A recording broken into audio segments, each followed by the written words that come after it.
Hello and welcome to Dice Punks, a tabletop role-playing podcast where we focus on playing full campaigns in less well-known systems. This week, however, I have staged a coup in order to allow Adam to play, at last, as a character in Greg Stolze's Unknown Armies 2nd edition.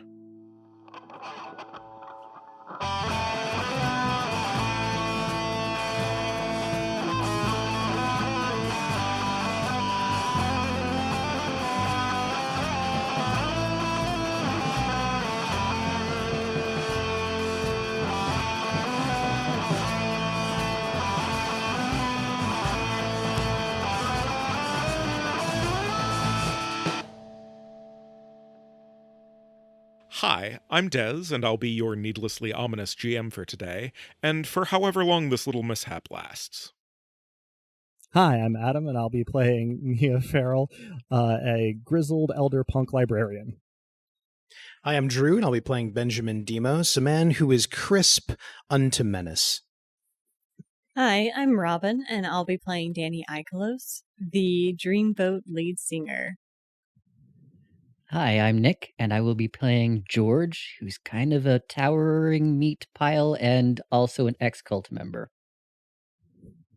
Towering meat pile is a work of art. Yeah, no, that's a phrase that really needs to go into Drew's game. Mm-hmm. I mean, if listeners have not heard Meat Punks, it has some meat piles. They don't tower very long if our players have anything to say about it, though. True enough. We do knock a lot of things over, it's true. Mm-hmm. Anyway, so this is our first session of Unknown Armies.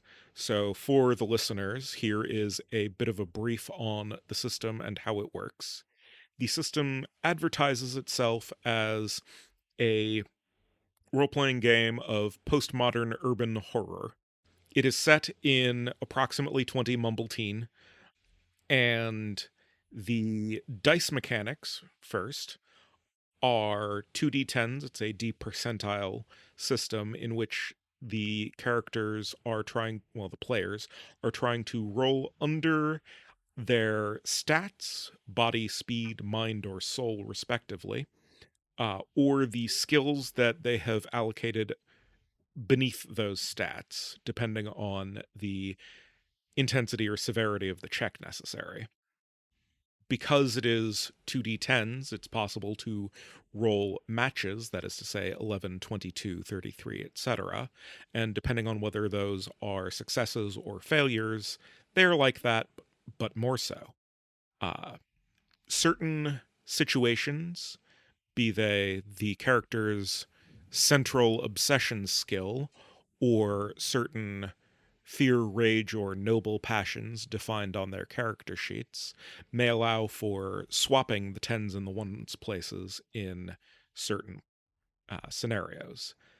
Otherwise, the major mechanic to be aware of is, because this is a horror game, there are madness meters, but instead of being one central sanity score as a one-stop shop, as it were, the madness meters in Unknown Armies are broken out into hardened notches and failed notches within the categories of violence, the unnatural, helplessness, isolation, and self. Hardened notches take you more sociopathic, you care a bit less about the triggers. Failed notches tend to take you a bit more histrionic, and the only way to win is not to play. As to the world that we are working in particular, as mentioned, it is approximately 20 Mumbleteen. A few years after the Second Great Fire in Chicago reduced large swaths of the north side of the city, centered in Lakeview, but with devastation extending as far as south as Old Town, as far north as Andersonville, and as far west as Mayfair, to little more than ash and ruined buildings. Other major differences between this world that we are telling you about, dear listeners, and the one that we more routinely inhabit are the replacements of 3 major U.S. cities with, well, other similar cities. These are New Forth, where New York might be instead, a city with dichotomies built into the architecture of its arcologies, and signifiers of privilege including regular access to sunlight. There's New Cherbourg in place of New Orleans, where the waters never receded after a great hurricane, and where life continues out in the swamp. And San Cajetan, a tech bust town that took all of San Francisco's economic downturns at once, and struggles to continue in the aftermaths. Before we dive into that, though, let's see what the players might be doing on a normal Tuesday afternoon. Adam, Nia, let's start with you. So, I run a sort of southern Bronzeville library education center, strategically named the Freedom Library Center. That, because I segued into that career from doing punk music in my greater youth, does have a small but reasonably well outfitted recording studio. I don't know if it's reasonable that we'd be having band practice on a Tuesday night or not. I'll leave that to my bandmates.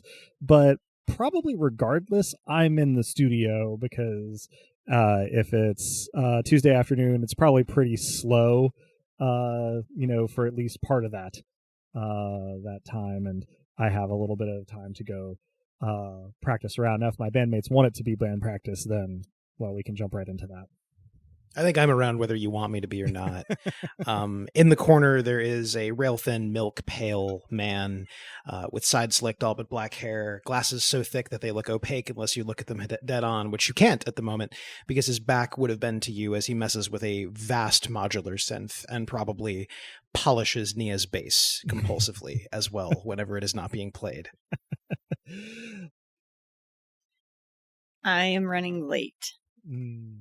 So it is band practice, but you're not there yet. I Yeah. see. Which may be why my bass is not being actively used. Chances are good I'm actually fiddling with like amps, effects pedals, or maybe like doing some tracking work on our digital audio workstation.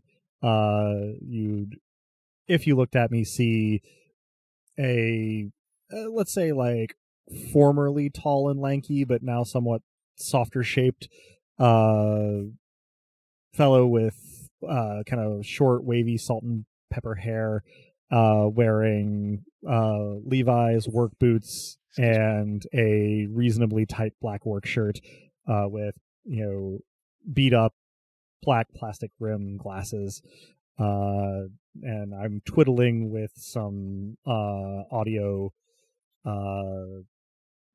kind of recordings that we've maybe taken over the last couple of band practices and trying to get it to sound just so. So you're late, Danny. Is there a reason for this? By what means are you getting there? My mom is dropping me off. So she had to grab her shoes and then her purse and then her sunglasses and seemingly forgot half a dozen things before we got out the door. But gradually, after much coaxing and urging her, we arrived, and I slide out the passenger seat, though not before she pushes a water bottle into my hands. All right. And meanwhile, in an entirely different time zone, what would you be up to, Nick? Yeah, George on a typical Tuesday afternoon is toiling away at the warehouse for a gigantic soulless corporation. He doesn't love the work, but it's work. There's an older colleague that a box almost falls in, and George puts his hand out and stops it, warns the guy to be more careful, and carries half the load. All right. So you may note that I have spoken of what you would be doing. Because here's where you are instead. Always a promising start. It's going so well. You're in a living room. You're in, like, the platonic form of a semi-formal living room. It's fairly large, 15-ish feet on a side. There are multiple couches. There's a fireplace. There's sort of postmodernly placeless art on the walls, which are not actually beige. They're this sort of soft seafoam green. Tasteful, understated. You'll forget about it once you leave. And each of you looks around and sees that there are 4 other figures in the room of varying degrees of familiarity depending on who you are. There isn't really a door so much as a hallway that goes off either, to either side of one wall. None of you are really sitting in places where you can see without getting up to go look around. Reactions. One of these again. Hearing you talk, I probably... Danny? Oh, Yeah. were you here all along? Yep. Sup? How you doing? You've been here before. Oh, no, not here. It's, I'm clearly asleep. Nope. Got nothing. I'm gonna get up and start, looking around the room to try to see if I can figure out how I got here or where I am. It is a room. Do you go out to look down either of the hallways? Not just yet. You do recognize your 2 bandmates and some dude.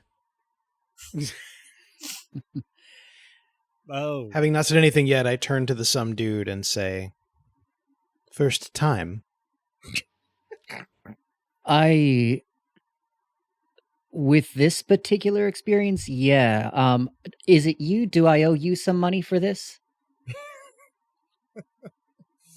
This is an experience I would very much like to monetize, but no, I'm as surprised as you are. Oh, yeah, no, I've got no memory of how I got here, but I assume that it was poison? Some sort? While I am looking around the periphery of the room without quite leaving it, I'm going to kind of speak up over my shoulder and be like, "So are you in the library too?" As rarely as possible. All right, well. I shudder visibly. Also, George, you may recognize these folks. Wait a minute. I've seen your YouTube account. Are you... No. This is the most unnerved I've been so far. Oh my... Nia? Benjamin? Danny? Is that... Salute. Yeah? Oh my god. What was the count when you saw the video?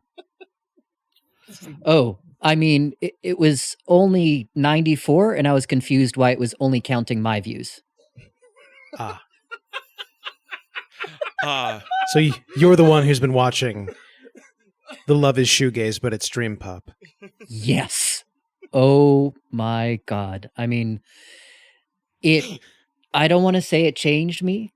I don't want to be a fanboy here, but it speaks to me. Let's say that. I was really proud of the lyrics with that one because it kind of talks about the experience of being out of your body, but also acutely aware of your body at the same time, you know? Yeah. Oh, absolutely. Benji and Danny roll notice. Okay. So for you and for the listeners, you are Yes. rolling the 2d10s, and you are looking for under 25 or under 60, since this is not a high pressure situation. I got 67, so Okay. oops. If the first one's a 10, is that a 0 in this system? Or is that... When you say the No, first 0 one. is... So Wait, as in my D10s go 1 through 10. So if I roll Sure. a 10, yeah. So if you have one color that is the tens place and one color that is Yes. the ones place. If the Correct. tens place is a 0, then you are looking at single digits. For the Understood. ones place. Okay. Then I rolled 8. okay. The fourth figure that I mentioned, you see only out of the corner of your eye is sort of a silhouette in blue that seems like he probably is trying to speak and just not getting through.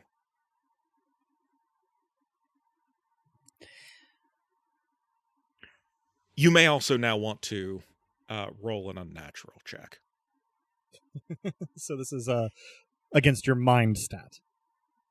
So you really would probably want to roll under 70 for this. 21 for me. Cool. That sure is weird. Take a hardened notch. All right, then. It is, for the record, weird. I guess while this is going on, I'm still hung up on the fact that anybody has watched our YouTube channel. And I'm approaching our fan here and being like, so hang on, how did you find our channel? What were you doing? What were you searching for? Is this for market research, I guess? I mean, I was searching for meaning, and it would almost, it's kind of like the music found me. Right. It looks like that's not what you were asking. Was that It's not what you were all- asking? It's all good. I think probably you and Danny are gonna communicate a lot better than you and me will. I would love at some point to collect some demographic information about you. Sure, I'm an open book. The But, search for meaning is a long, unending road in which the journey sometimes matters far more than that destination that may never come. I should write that down. Oh, yeah. Benji, you hear. The other three of you roll notice to see if you hear. All right. For me, I'm looking for under 15. I got 53. All right, well, my 45 is above my notice of 15, but below my mind of 60. Okay. Mm-hmm. Yeah, So, below yeah, my mind. You're just looking for below mind here. You do hear, and you see the figure speaking, Drew. I apologize, listeners. I'm going to be terrible about referring to people by their given names and also by their character names.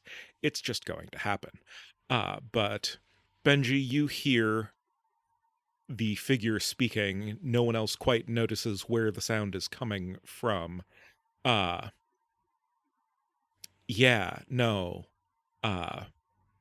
Definitely hope that end doesn't come. Yeah? Yeah.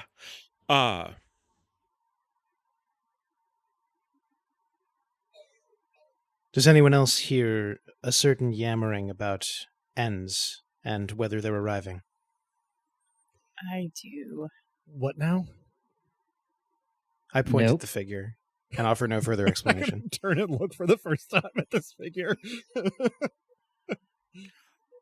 You don't see him square on, but as you are turning your head, you catch a glimpse of the same blue sparks outlining the figure of a man, probably. I ask the blue spark man, are you a fan as well? Sorry, fan of... Well, music generally, ours specifically. I'm pretty sure I've never heard your band. This is not a commentary on your fame or notoriety so much as I don't get out much these days. Out of here. Complicated. Not permit, and then he cuts off. My eyes sparkle at the word complicated. At about this time, from one of the disappearing into hallway, sort of gaps in the walls. There enters a tall, anachronistically, imperially dressed black man with military medals that you don't recognize and a glare that could strip paint, followed by an effete courtier who looks like he might have just stepped out of Versailles, except that his eyes seem old enough to have seen humans invent fire. The two of them enter, the latter carrying an elaborate tea set, or tea service rather, with cups for 4 of you.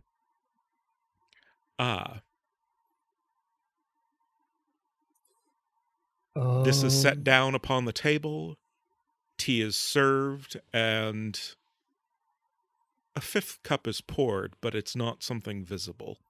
And you are each offered tea. I will accept a cup of tea, but I will not be drinking it. I immediately drink it. What kind of I tea do also you drink like? it. Want to say black tea, anything that's got more caffeine than it has any business having. And you, Danny? I like those Monster Energy teas. I didn't know those exist. I am now duly horrified. Pardon me while I take a stress check myself. The horror is leaking out. So it's black tea. It could fuel an engine. There's an interesting sort of citrus note to it. It's rather nice. Another cup appears.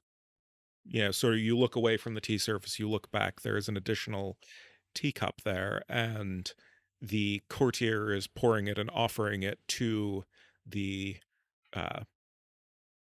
military man, who sort of shrugs it off with a dismissive gesture, and so the courtier then takes it for himself. He sits down, the other does not. I dip a finger into my teacup to see if there's anything but liquid. Leaves that could be red. There are some small bits of tea. You might have to drink it all first to properly read a pattern in the bottom. But it is definitely liquid that you've stuck your finger into. Good job. Excellent. You get an askance look from the courtier. The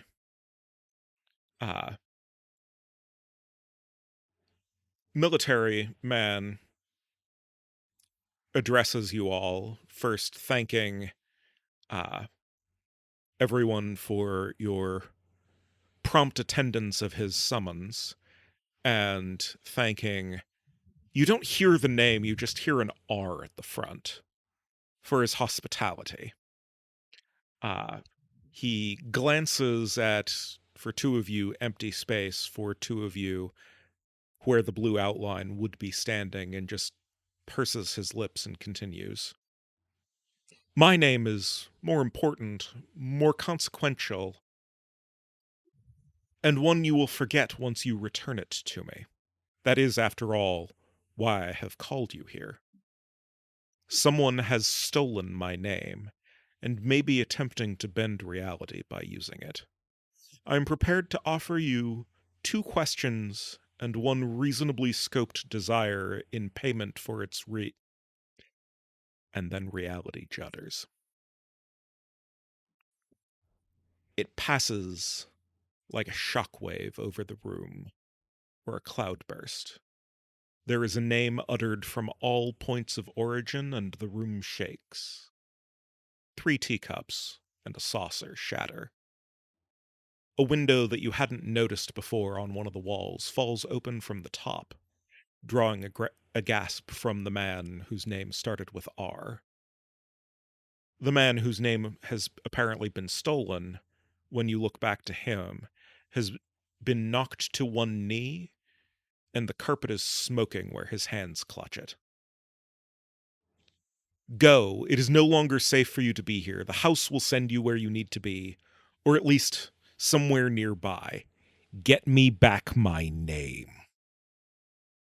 And then you're not there anymore.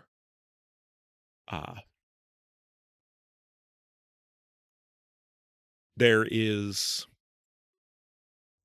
not so much an interstitial blank whiteness as just you feel like you may have blinked without actually having closed your eyes, and you're in an office building now. There's dust. You're not really in a cubicle, but it's not like not a cubicle. It's one of those like the walls go to the ceiling, but there aren't windows. It's on the interior side of the hallway, as it were, as if, a potter sort of pressed thumbs into the walls and created shitty workspaces. There are a variety of documents. There are a couple of computers that are at least 6 years out of date, even taking into account company computing budgets. You're not in the house anymore. So I was looking the entire time that these fancy people were talking to us like I was itching, like my whole body inside and out, like was just like tingling, and now I'm looking around and having the exact same reaction.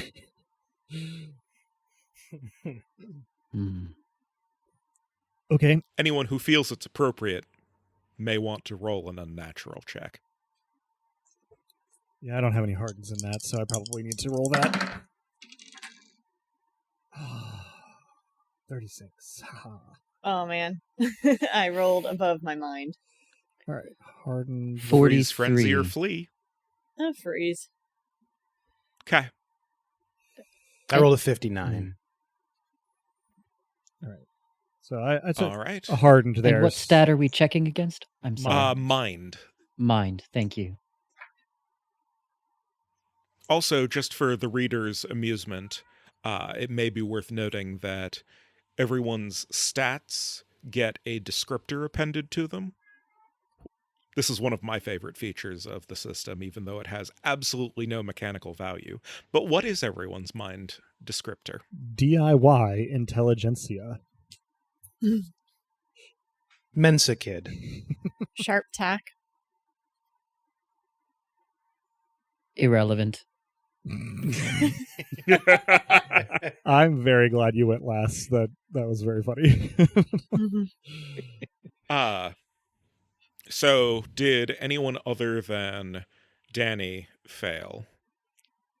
I failed. Okay, freeze, frenzy, or flee.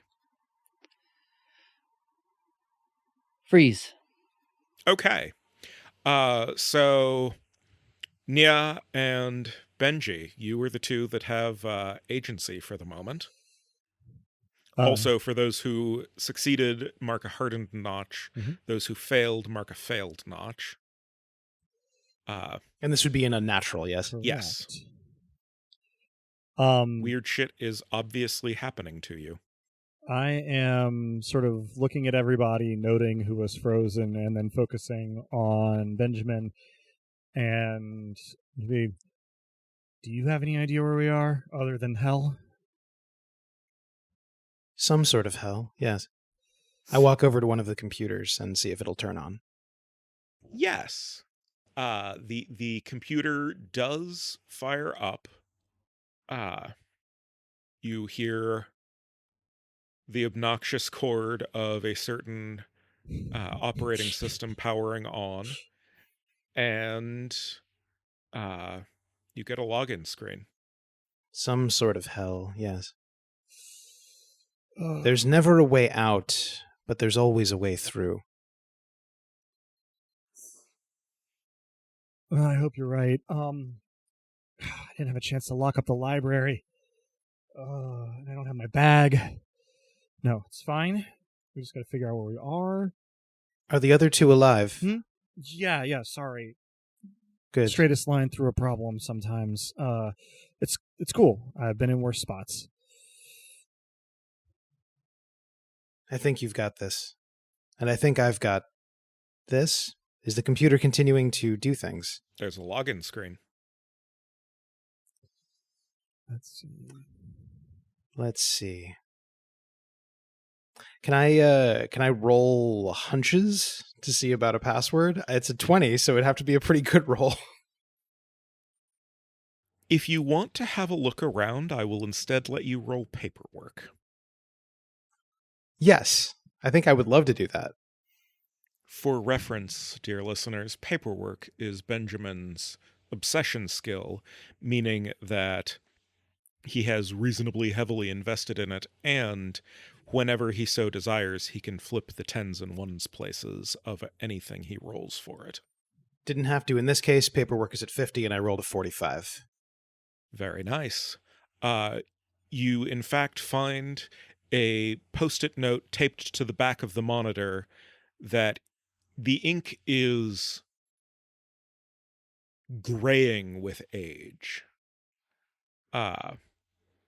That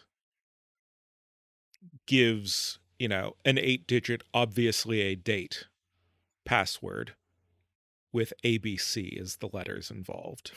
It's terrible. In hell, there will be wanting OPSEC, I say as I type the password.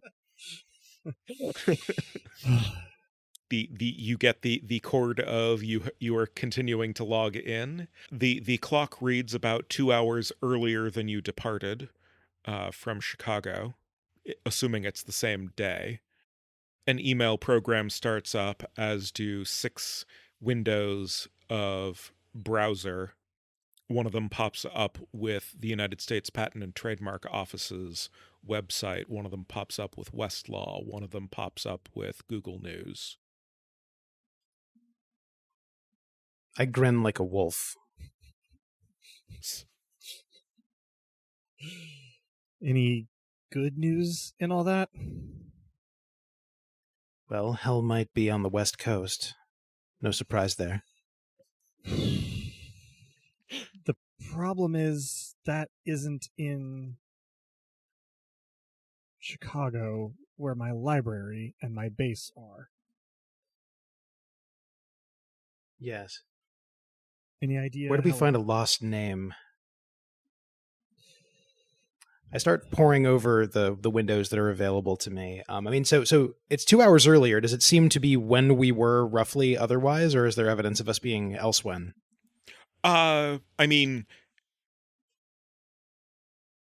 Looking, I'm not even going to make you roll paperwork. You look through the emails, which are very obviously business emails sent to a paralegal at a law firm that is headquartered in San Cajetan, and appears to have gone defunct 4 years ago.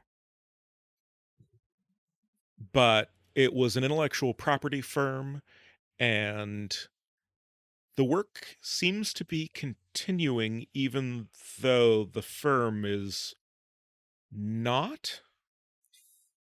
There are several active trademark prosecutions as well as several patent prosecutions. Sorry, not sorry. I have good news. We're not in hell. These evils are earthly.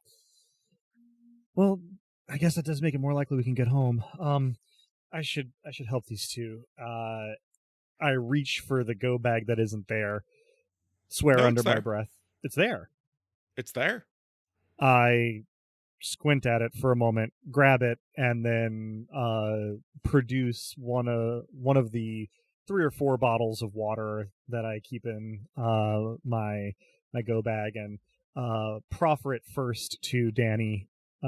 Just try to get him to take a couple drinks of water under his own power, and then we'll offer it to our new friend. So, Danny, You've just had the strangest dream. You were in the Master's house, and the Lord of the Cosmos spoke to you and treated the Master as a servant. And then you were shunted out of it, and it takes you, really until you are prodded in the nose with the top of a water bottle, to come back to yourself. I blink and I attempt to... Can I try to go back to that dream with attuned lucidity? You can try. Okay. That was actually... So I got 44. Attuned lucidity is 40, so I can't do the flippy thing. No, to but you make- do get a free point in it, Yeah. so it's 41 now. Mhm. However, The dice hate me today. For what it's worth, in Unknown Armies, supernatural failures are often what makes the plot go round. Okay. it's so true. You vanish again. We'll get back to you. Sweet. Point of clarification. Does the water bottle go with him?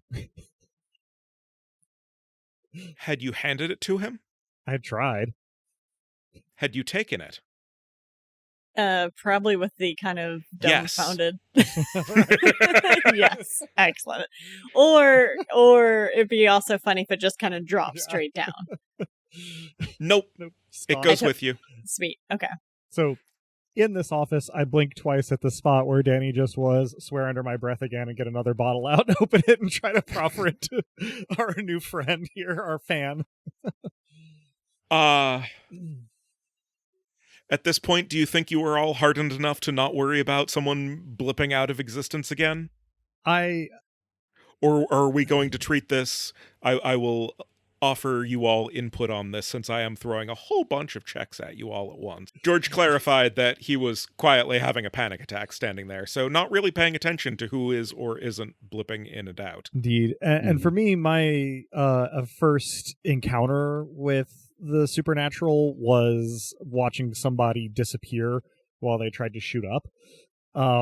So this is probably one of those things that, like, I may end up needing a check for, but not now, sure. Yeah, my take on my character is that I'm in, like, the same mode that I would go into during, like, a police riot, and just kind of, like, Sure. focused in. And trying to get George to drink some water. Yeah. And, we'll say then that Benjamin is engrossed in emails.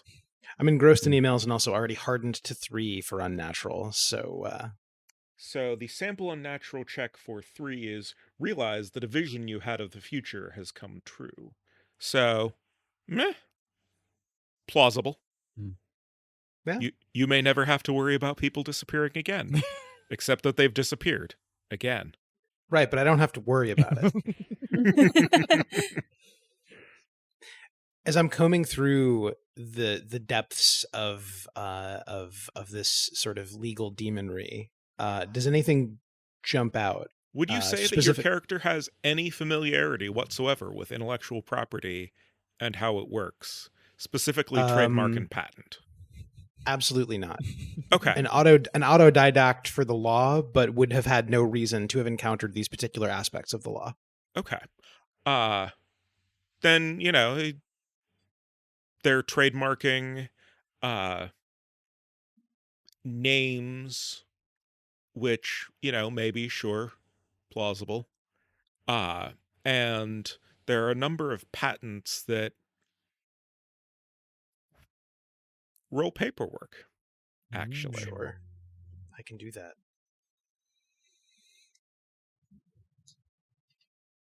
37. Okay, so the fact of these applications is a little bit weird.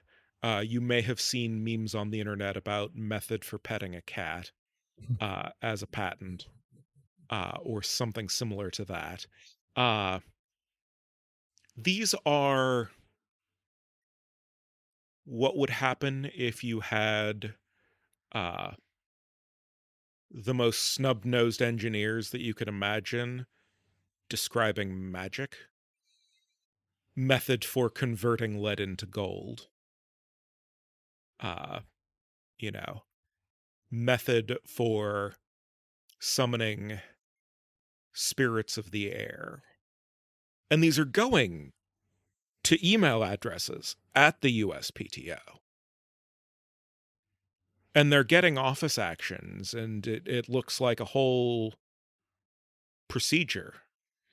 And you note also that the dates that this has been happening are all since the firm ostensibly ceased to be. Do any of them specifically concern the siphoning of names or identities? Is there a patent on a magic to do that sort of thing?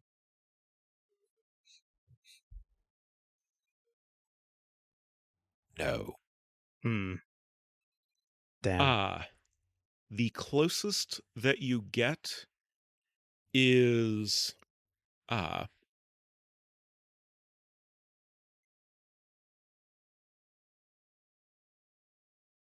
a device for the creation of metaphysically binding contracts. I don't know that you've found this, but inexplicably my blood pressure spikes when you read that. Are you trying to rouse George by offering him water? Yeah, and sort of like if that isn't an immediately effective thing and focusing his attention, I'll be like, trying to kind of talk, in like a low monotone, ask simple questions, just kind of like, bring his attention back to the present. It takes a bit, but you are gradually able to do so. And with apologies to Nick having just brought you back out of your current status, we're going to swap to Danny for a moment. You're in the Matrix. There's a blank white everywhere, all around you. And what's the first thing you think of? My friends that I left in the other space. Oh, good. So cell phones. And in fact, what sort of hoves into view, existence, your surroundings, whatever you want to think of it as, because metaphors are weird. Have you ever seen a server room for like the operation of telephones in like a college or like a city? I don't think Danny has now. Fair. I was also asking as to Robin. Oh, kind of. So they are immense, just rows upon rows of switches connected by wires. Oh yeah. Like the John Wick switchboard phones. Yeah. That instead of, matrixy, racks of guns or whatever, is what shunts itself into being all around you. And someone outlined in blue, you can see now that the outline is sort of a constriction, a restriction. Is a little bit taller than you. Actually, how tall are you? I should actually check that. You don't specify. How tall are you? Let's say like 6'2". Okay, slightly shorter than you. Redhead, athletic build, seems to have slightly paranoid eyes darting around everywhere, cataloging the exits that aren't there. Wait, how the hell did you get... Shit. Where were... No, you may not know. We all got booted out of the house.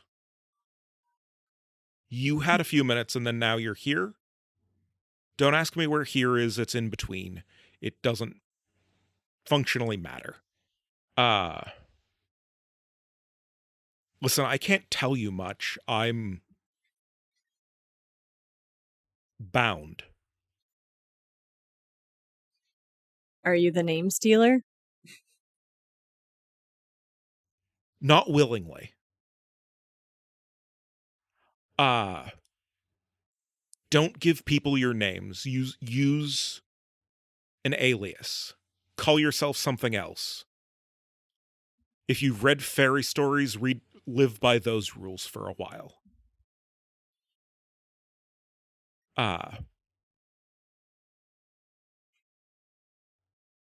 Arthur may be able to help you, but avoid Mint.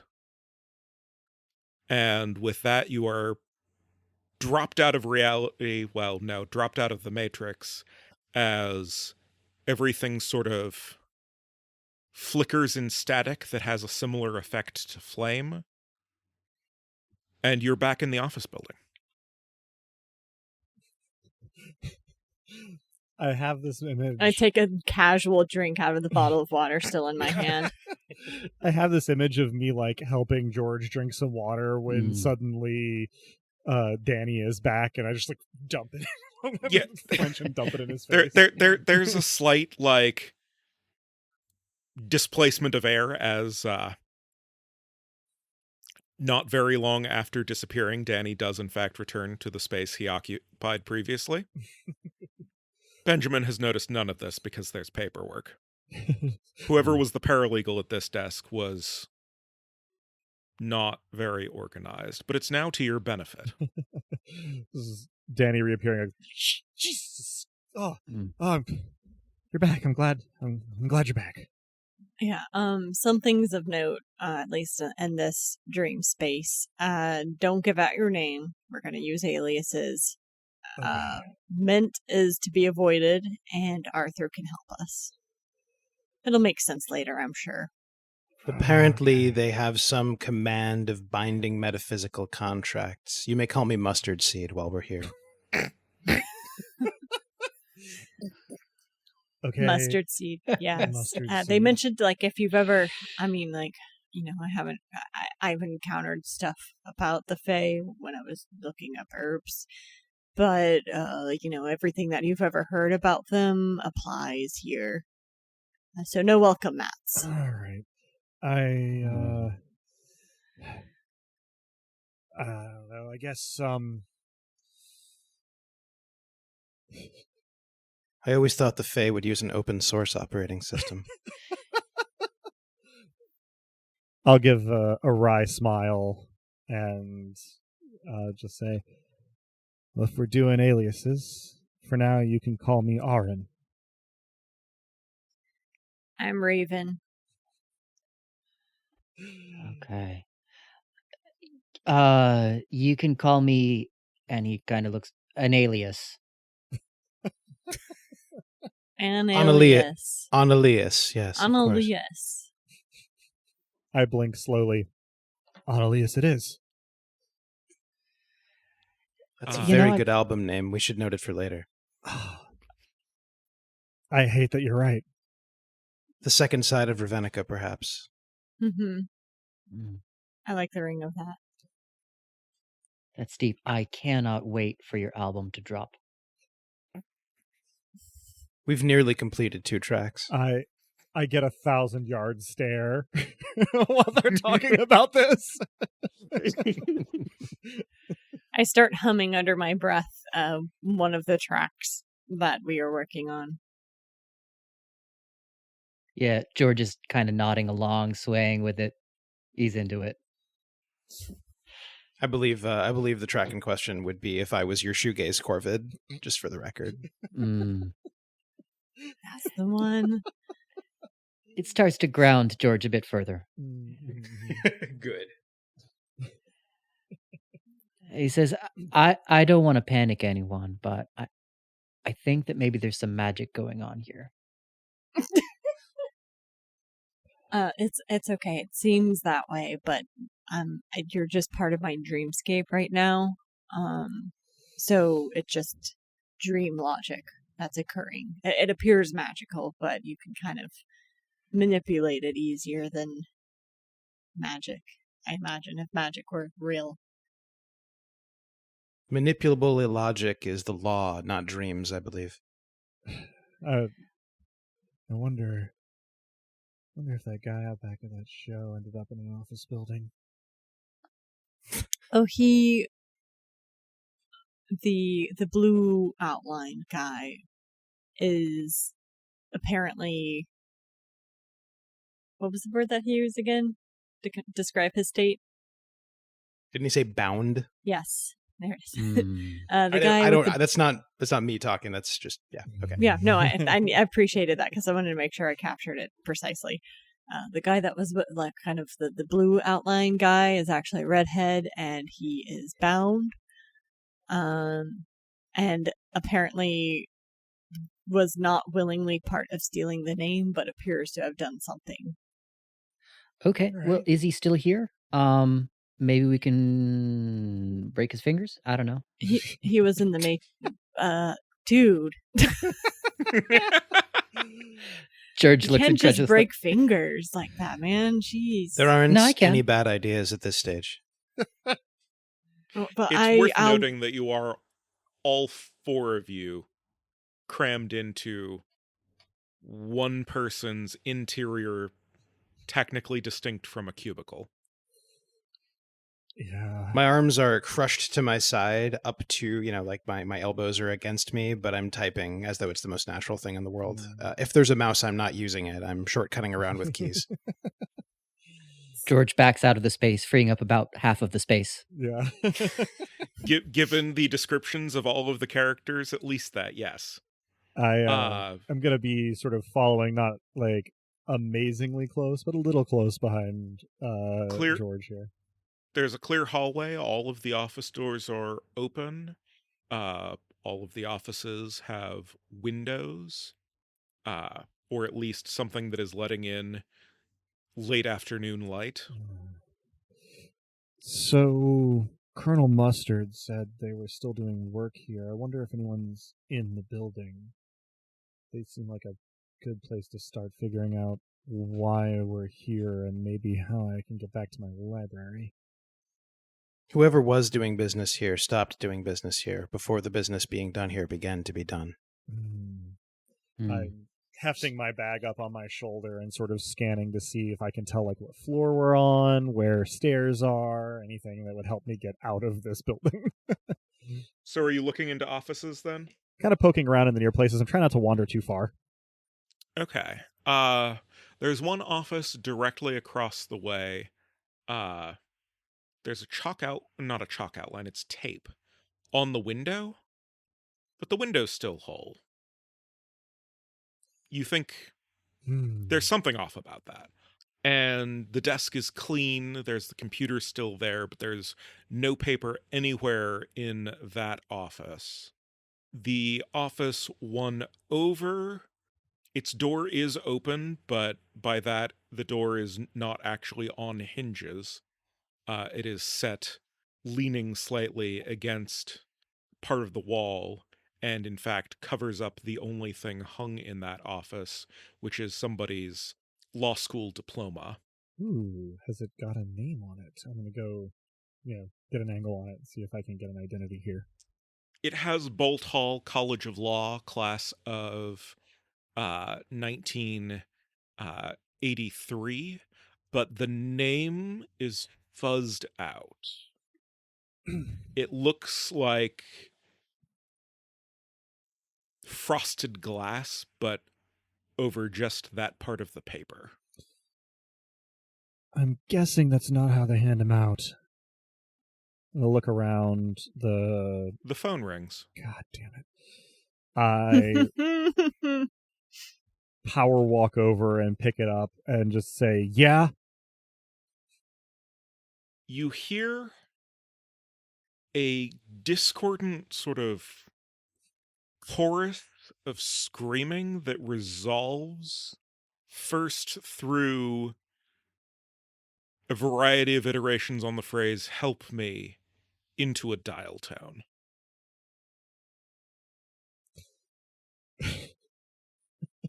Is anybody else, like, in my vicinity by this point? George may still be out in the hall. Mm-hmm. Sorry, an alias may still be out in the hall. If I can, I'm going to, holding the dial tone to my ear, make eye contact with George and go, I hope it's a wrong number. But without putting the phone down, dial 411.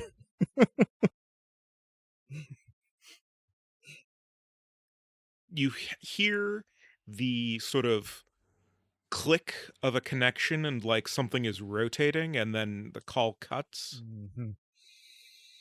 And you'll notice that the phone is not actually plugged into the wall. I'm probably going to have to take an unnatural check for that if I'm guessing correctly. I only hardened one. Yeah.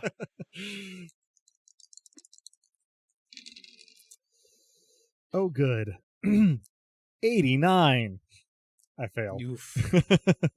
You know the choices. Yeah, I'm going to frenzy and smash the receiver into the desk until I am no longer holding on to anything. Okay.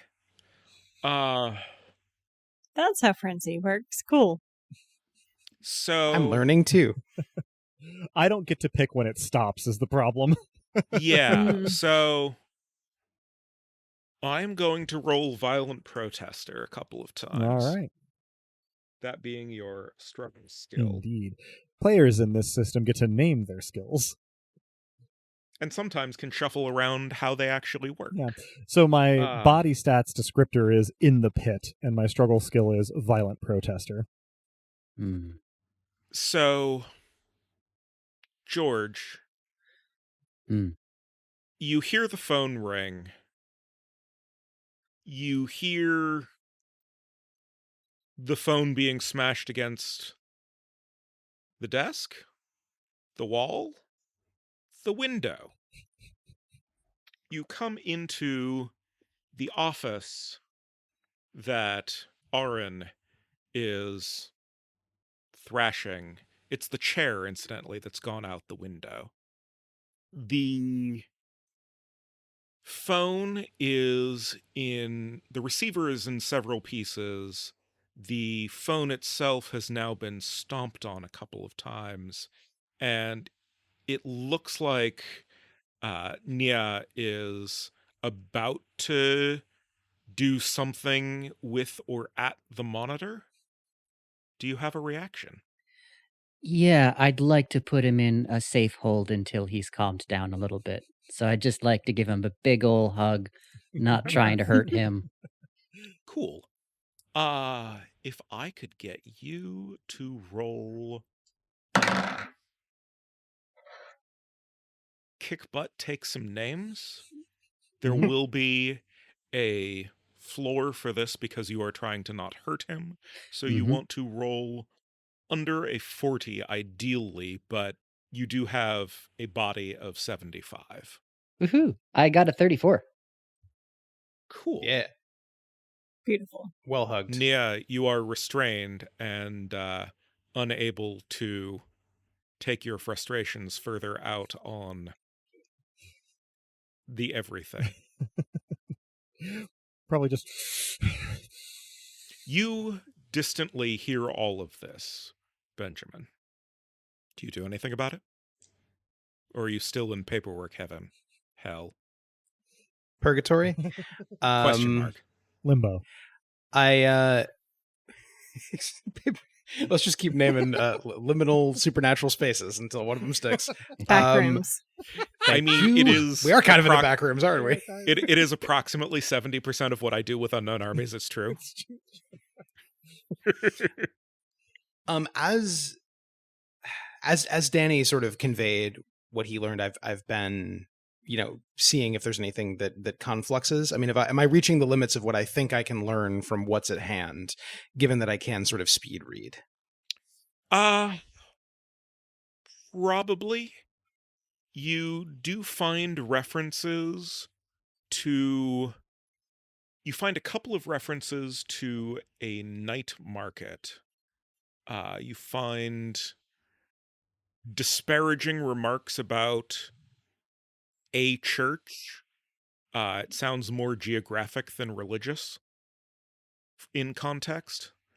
And there are a couple of locations that are spoken of, but only elliptically. So it's very hard to get information on that, but it is clear that something is important there. You also do get a sense that certain parts of this undead law firm, in an organizational sense, are operated at a remove or, otherwise remotely qua modernity. I absorb the last of this information quickly and then somewhat reluctantly go to make sure that everyone is all right, as though I'm shoving the last few bites of my burrito in my mouth before going to see if the child has burned himself on the stove.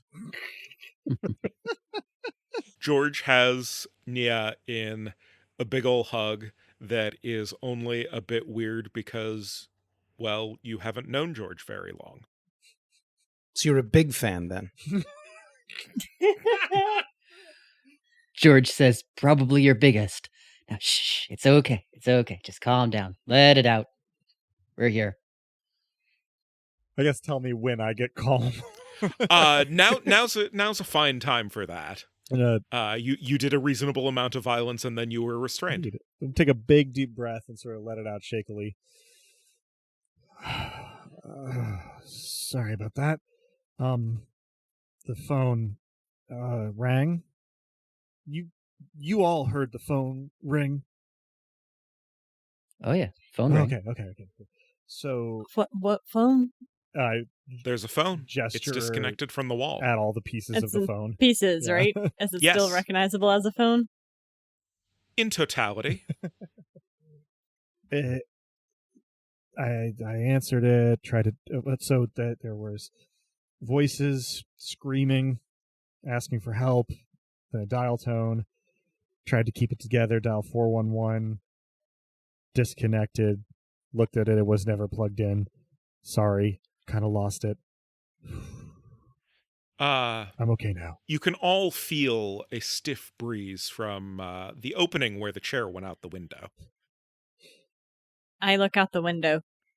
You are somewhere in the neighborhood of 18 floors up. Any recognizable landmarks? How extensively are you traveled beyond Chicago? Not very. I can't drive. Mm-hmm. That said, if I get myself together enough to look out the window, it is entirely likely that I have been to most major cities at some point on tour. You are in sort of the central dead business zone of San Cajetan. I will relay this. I look and go, how in the hell did we get to San Cajetan?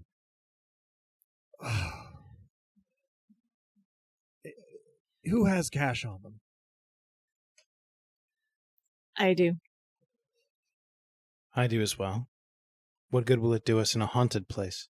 I was thinking more about getting out of the building and finding a train. But I guess thing one is to get out of the building. And my advice, don't answer any phones. Didn't seem to do me much good. Turn and look at an alias and sort of hold out a hand and try to make eye contact and be like, thanks. Sorry, I let it get the best of me. No, I mean, you help me, I help you, and you keep doing your music. Haven't been able to stop yet. Little brief, firm handshake, and then kind of Deep breath. All right, well, If you want to be Nick, you can be familiar with at least 3 of Nia's prior band projects. Mhm. I think that is absolutely the case. I went down a rabbit hole, Which is once I probably discovered. at least one more than Danny knows about. almost. Mhm. I got to start thinking of previous band names, I guess. Back to the band Absolutely. generator. Yeah, for real. Drop them in the chat, and I'll throw them out. So yeah, what are y'all up to now? I guess we just gotta find a way to the ground floor. Well, and then where? Where are we going to go after that? I mean, the guy in the room before we were drugged said that there was some kind of an identity theft situation going on. Look, we had a one-sided conversation with a pre-revolutionary French nobleman and a anachronistic Victorian army officer or something, and I am not interested in doing them any favors. I say we find a train, we get back to Chicago, and I check to make sure the library hasn't been stripped to the studs. I mean, it's kind of common if you're in a dream for them not to have a continual plot. I don't know why I'm explaining this to other dream people, but like, if there is a plot, then it usually surfaces on its own if you just kind of keep moving around. So just, So Raven, I super appreciate your insight on this because this does feel really dreamlike, but I certainly feel like me. So if this is a dream, is there any harm in treating it like it's actually happening? no. I would appreciate it if we could do that. I mean, I'll go along. Conversely, if it is really happening and we treat it as a dream, we could, for example, plunge to our deaths. I point at Colonel Mustard. He's got a point. But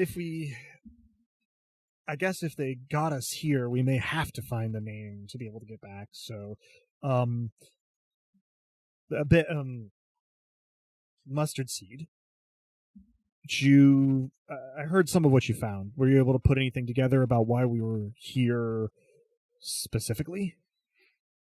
Here specifically, no. Oh, okay. It seems that what's done here is not controlled from here. I enumerate the church, the night market, whatever elliptical locations I've learned about, as though these are coming attractions of places we might be zooped to at any moment.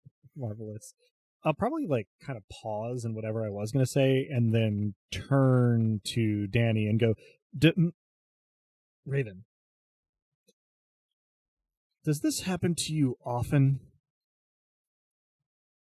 Not this particular dream, but I mean, my dreams are pretty vivid, and if I go along with whatever's happening, then I might learn something. Have we been so my dreams recur sometimes? Are you familiar with any of this? Any guidance you could give us? Can I is this a good attuned lucidity opportunity? Absolutely. Yeah. Hey, let's go. Ooh, okay. So I'm trying to roll under 41. Yes. It doesn't matter which order the dice go in because I just rolled a 3 and a 0. Nice. So a 0-3 is a success, but it is not That's nearly stronger. so good as a success as 3-0. Okay, we'll go for 3-0. So the closer you get to the actual skill, Yep. Without count, going over. better. The higher the number of your success is, so long as it is still a success, the greater the success it is. Let's go 3-0 then. So yeah, dream logic obtains. Obviously, you've covered this already. You don't have many dreams where you're sort of press ganged into someone else's service. Mm-hmm. More often, you have a role bestowed upon you, semi-willingly, mostly. In a very the king is dead, long live the king sort of way. Mm-hmm. But there are times where you have endured travel in your dreams, and You are familiar also with quest dreams, and in those, at least for so long as you are sleeping, the dream tends to form itself around the quest so that any direction can become forward. Mhm. So, in my experience, this dream is a little bit more well put together than the ones that I'm used to. Usually there's some threads that I can pull on to unravel it and shape it, but I've had quest dreams before, and so long as we keep our path in mind, any direction becomes forward. Would not advise jumping out the window, though, as Colonel Mustard just suggested, because unless you have full control, then that would not be pleasant. Right. As a little bit of an aside to myself, be like, yeah, no wonder you're such a good fit for One for Sorrow's vocalist. I bow and give a little hair toss with a smile. George, As you are though- tempted to swoon. I do not mean to impute any sort of, like, sexuality to your character, but you have established yourself as a superfan. Yeah, absolutely. So George doubles down on being stoic, and inside he is squeeing. Marvelous. As though it is a perfectly logical continuation of the conversation being had, I say that's a good point. Dreams are not intellectual property.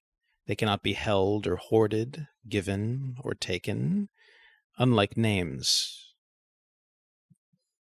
And nodding slowly, and then I'm going to kind of whirl toward Annelias. Nia. Yes.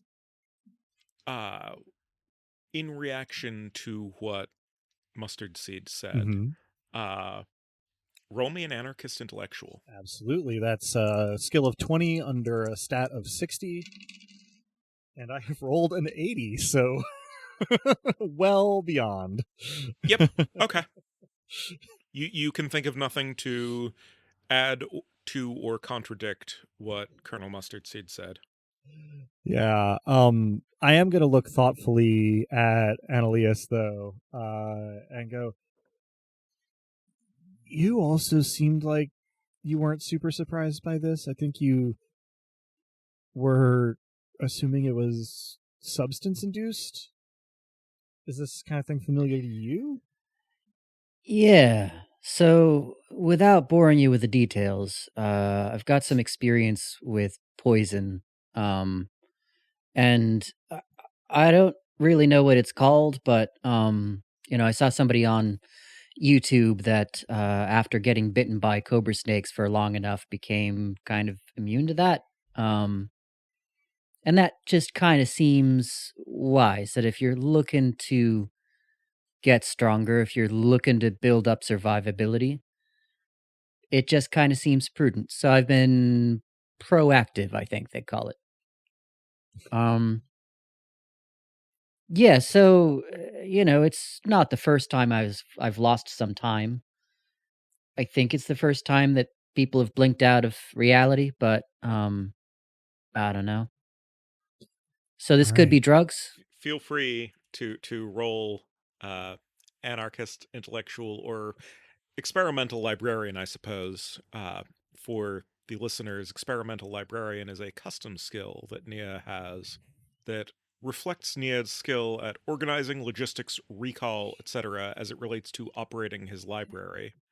He has no formal training per se, but has sought information and advice on the subject for many years, and has also developed his own idiosyncrasies and preferences, quite apart from the way things are usually done, and is very hands-on. Yeah, I'm going to go ahead and roll experimental librarian since it's a full 15 points higher than anarchist intellectual is, if I have Sure. that option. All right, well, it is not underneath my experimental librarian skill, but a 50 is below my mind skill of 60. So, one of the books that you recently added to your catalog, as it were, Mhm. is a book called The Poison King about Mithridates. So you have some idea of Ooh, the particular breed of insanity that Annelias is talking about. okay. Yeah, I sort of squint, partially remembering it, and say somewhat hesitantly, so like Mithridatism, is that the word? Probably. I nod sagely. I get you. Well, if you're ever looking for like rehab or something, I know some folks. No, it's not an addiction. I could stop any time. That sounds stupid. Yeah, no, it's not primarily drugs. It's poisons, and sure, drugs are in the mix, but only if that's going to challenge my system in some way. All right. Well, yeah, no. glad to have you along. Seems like a real useful perspective for our current situation. Yeah, I'll have to ask you more questions if you appear in more of my dreams, but for now I suggest we get moving. I want to figure out this whole name thing before I wake up. I often find that dreams are like trying to drink a river. You can't, but sometimes you're lucky enough to get sated. No, that is definitely a lyric. Yeah. I mean, I think you're right. You are a true wordsmith. I mean, I was just going to say that the best way out is sometimes in, but that's why I'm not in a band. I'll just add, or through. So you're on the 18th floor of an office tower. Did I manage to locate like a stairwell in my initial search, or are we just like poking around? You got 2 offices over. Fair enough. I'm going to suggest we look for a stairwell and that we stick together. And with some trepidation, I'm going to check and see if I have my regular cell phone and if it's working. Yeah, both. Yeah, okay. So I am going to pull up the number for Carrie, sort of a on again, off again relationship of mine who's still actively touring, and just shoot her a text that says more or less like, "Hey, sorry to bother. I know you're on tour. Is there any chance you're anywhere near Sankaitan?" And then send that, and then pause, and then send, "No big deal if not. Don't worry about it." And send that. 5 seconds after you send the second text. So what's actually happening? Because you don't actually downplay things unless there's problems. And no, we're in near New Cherbourg for the next week. Think about it for a moment. Text back. Cool, no worries. We're on an adventure? ? And then a second text after that says, got roped into something, gonna be in Sankaitan for a little while. Hope the tour goes well. Thanks. Keep me posted on your adventure. Put in a thumbs up emoji. The is in the text. Going to put in a thumbs up emoji, look at it for a second, delete it, and then replace it with "will do!" ! 3 thumbs up emoji are the response. Nod to myself as though this went exactly according to plan and put my phone away.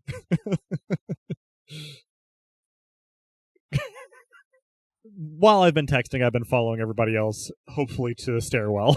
We'll see what happened, I guess. Yeah, so who, if anyone, is taking a lead? I don't mind to. Yeah, it sounds kind of like Danny already is trying to. You get to a door that opens outward with a distinct disengagement of a magnet. On the other side, there is a card reader. So if you go out, you may not be coming back in absent application of force to door. Or propping it open. Yeah, I was going to say. Also that, yes. I'm probably finding a phone to prop it open with just out of spite.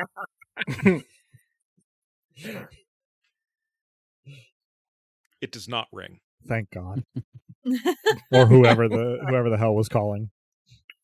They just wanted help. Wrong number. We don't have any of that here. There is an elevator. It opens out into, this is an office building, semi-public space, therefore rather nicer than the actual workspaces for non-office holders. And off to one side is a sign for the men's bathroom, off to another side, signs for women's bathroom. The other two paths leading to different magnetized doors, all accessing what appears to be the same large law firm, large law firm, indicate that there are stairwells as well. So you have a choice between attempting elevators and attempting stairs. I don't trust the elevators. Yeah, speaking only for myself, definitely do not trust the elevators. I could use some more cardio. Cool.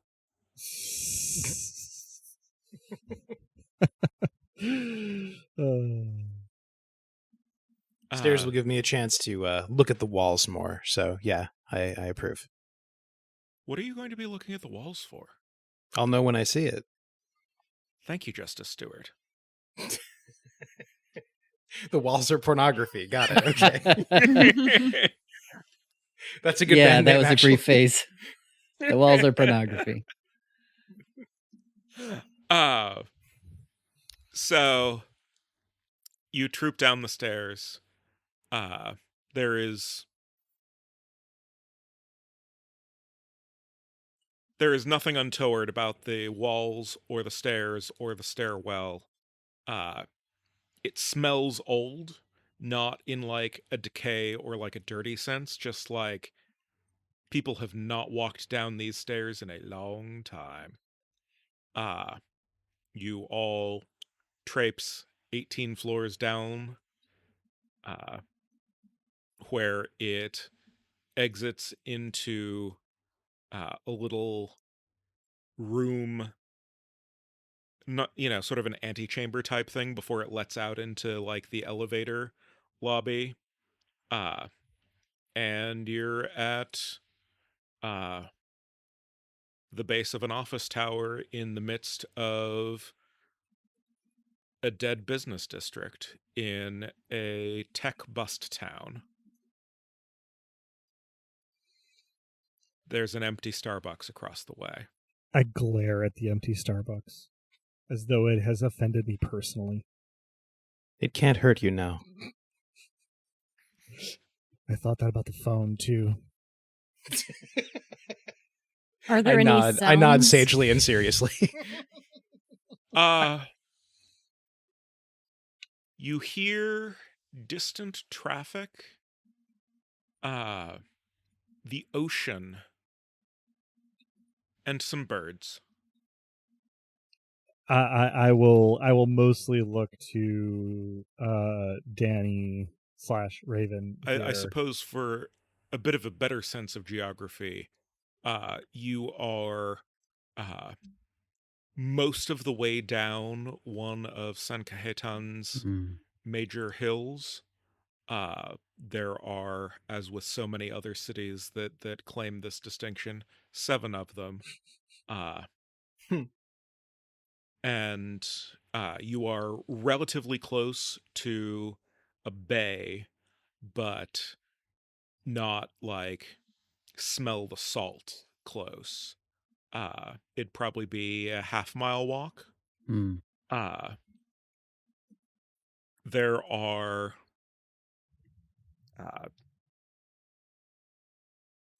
subterranean line, well, not subterranean, but like lines in the center of the street that indicate that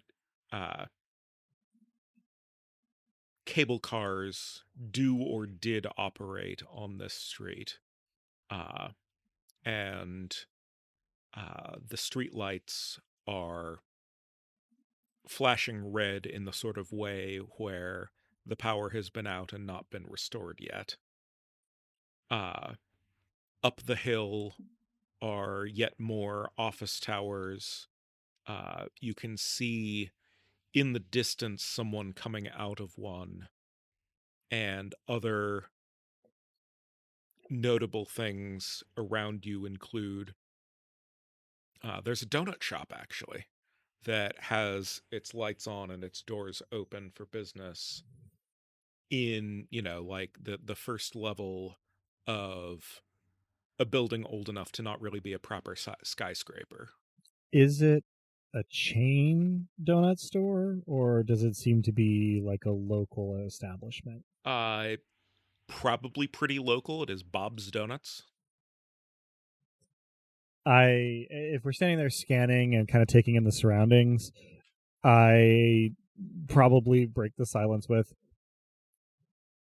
I think I'm going to get some donuts and some coffee. I could really use something familiar right now, and this place looks like it could use our help. Start walking toward the donut shop. Yeah, I follow. And on the way, I say, I guess all we've got to go on so far is names. So sometimes in coffee shops, they say your name or ask for your name. I don't know. Names, that's all I got. Next step's yours. Yeah, for sure. Just remember, don't give them your real name. You're using an alias, right? Then we got Mustard Seed and Raven and Aaron. Right? Everybody straight? Yeah. Yep. Mm-hmm. Cool, Yeah. cool. All right. Yes, of course. I'm already following automatically, as I tend to do when you do something practical and I'm thinking about something else. Yeah, heading toward the donut shop and trying to project a confidence that I do not have, having never been translocated before. There's a middle-aged dude and a teenage-looking girl. They appear, you're 80% sure they're related based on body language and a conversation you can't quite hear as you walk in. They both look up in a little bit of surprise, but there's a modest selection of donuts, and they actually have an espresso machine. Excellent. What's the kolache situation? Sorry? What's the kolache situation? I will admit to not being familiar with kolache. Basically, a sausage with dough wrapped around it. But like, yeah, they have that in like a warm case, like with some spanakopita as well. I'm gonna wave as affably as I can and ask them to. They said it was in a warm case, so they won't need to microwave it. Ask for a kolache and chocolate frosted donut and whatever their basic coffee is. And try to make a little bit of small talk if they're amenable. Leave them alone if they're not. Sure. First question is, how can we address the order? Aaron? Good choice. That's what they say? Yeah. Which one? The teenager. Give a slight start, but try to roll with it. I would like, if I can, to make use of one of my skills here. I'd like to roll my charm skill, which is don't talk to cops. which is another fine name. Yeah. Good name. It's a soul skill, my soul descriptor being live hardcore. So my soul is 70, my don't talk to cops is 20, so I'm trying to get under 20, but maybe won't completely flub it if I get under a 70. Oh no. A 55, so it matched whatever it is between my skill and my stat. Okay. The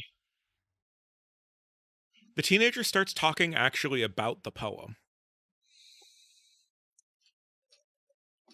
I do my best to not look alarmed.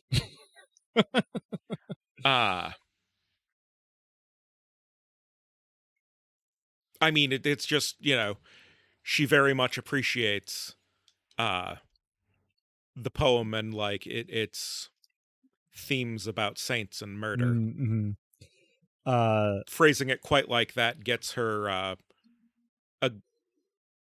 pointed look from her coworker, sort of a don't weird out the customers kid. But sees that you're also a little bit into the discussion and gives you similarly a don't flirt with the workers, dude look. So there you if are. I catch that look, I back off very quickly. All right. But otherwise, take my order and gesture to my companions, and say like, long as they keep it reasonable, I can cover for them too. I can pay for theirs. Cool. What you want? Looks at the next person in line. A reasonable number of buttermilk bars, please.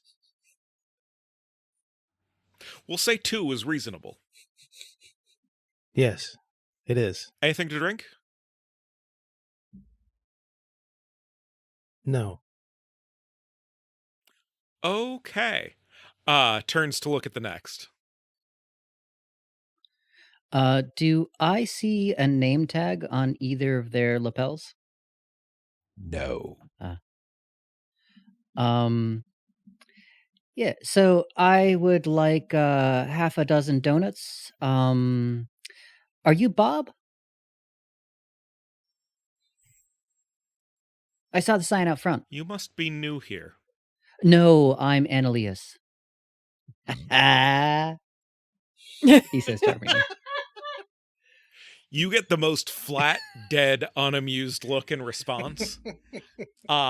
Feel free to roll Pure Soul, which is your charm. 86. Okay, yeah, no, that's about right. Entertainingly, Nick's character's soul descriptor is immune to propaganda.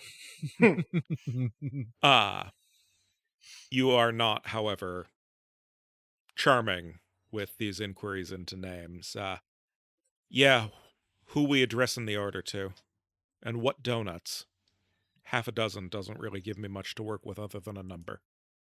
Different kinds. I like to mix it up a little bit. Spice, Are variety, you allergic spice to of life. anything? No, I try not to be. And if I am, bring it. You get a worried look in response, but like grudgingly you can tell that you are given 6 of the donuts that they will not otherwise sell today. You looking at Danny. Black coffee, please, and chocolate donut holes if you have them, half dozen. I Dark would as like your to hair, use sure. as I place this order. I want to use Aura Sight on both of them. Okay, roll it.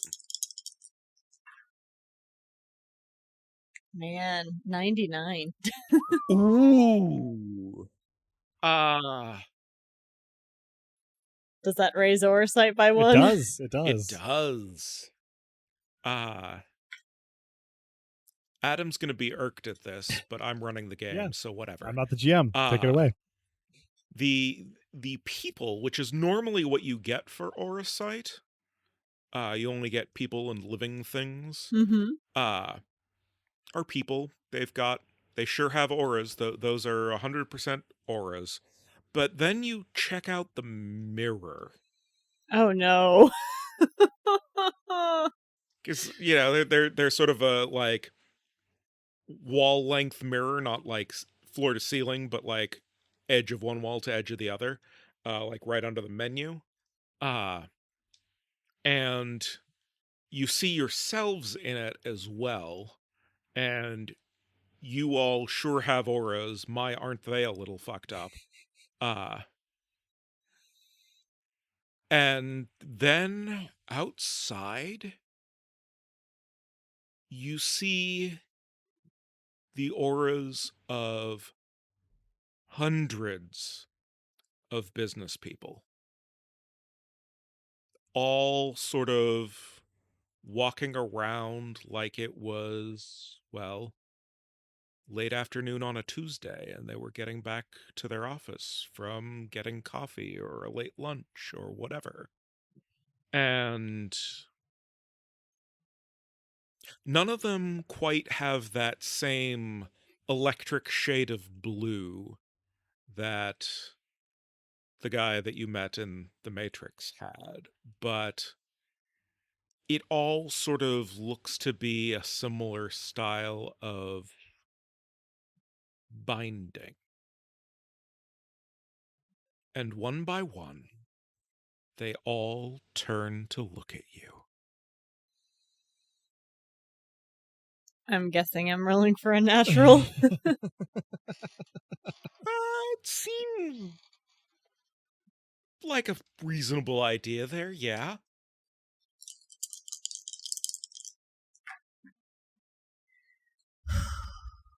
$33. Ooh, you are not bothered in the least. Take a hardened notch.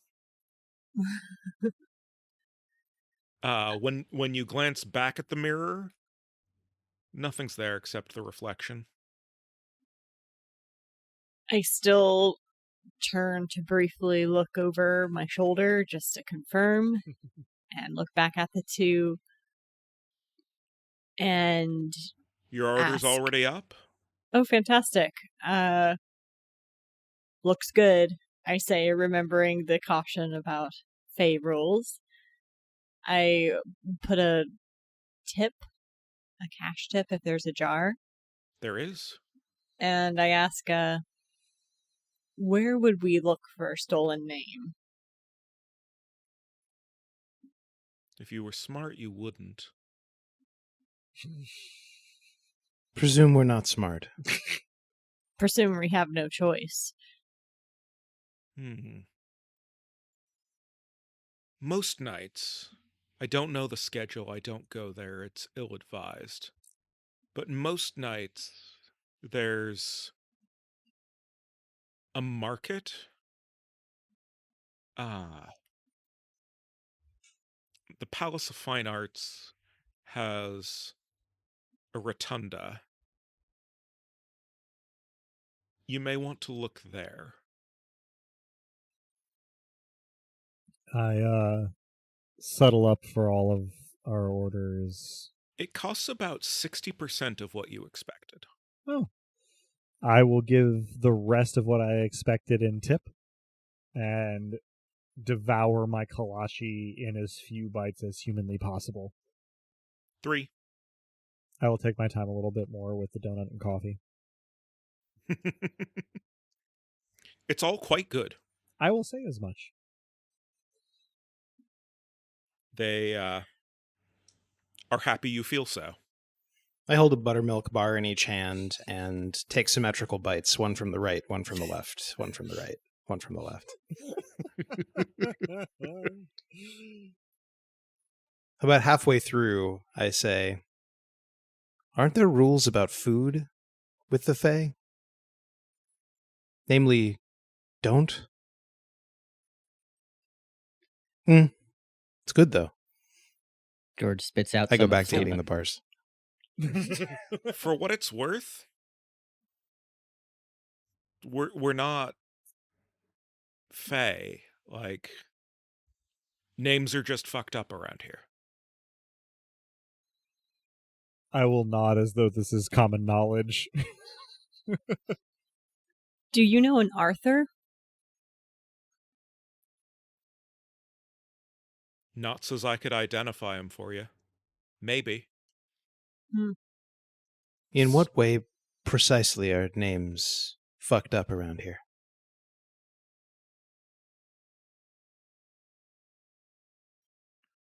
Roll charm. I shall. Notably, for the listeners, It is human-ish. That is my particular charm. 49. Okay. So above the skill, below the stat. Mm-hmm. You get a considering look.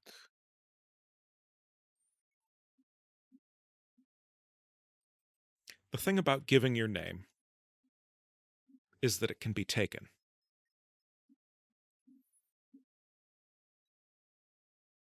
I get a considering look on my face, and if there's a long enough silence for me to ask in, like, if they give me space to ask, adopting like a very thoughtful look kind of up toward the ceiling, be like, if when you give your name, it can be taken, is the same true of your pronouns?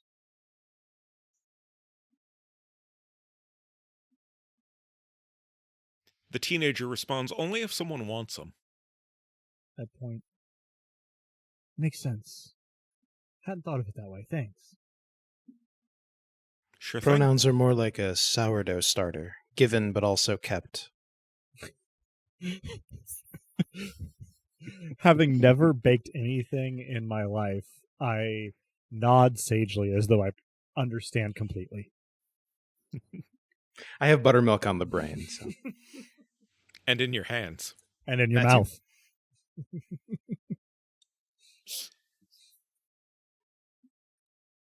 By this time, I'm almost certainly finished with my donut and finishing up my coffee. I wait until everyone's finished before gesturing to the street outside and saying, I saw hundreds of auras there. I wonder if they had their names stolen. I look at you. Nah, they're older than the problem. Okay, new plan. I start to look at Raven, and then I interrupt myself to look back at the speaker of those particular words. That was the teenager. Okay. She's already, I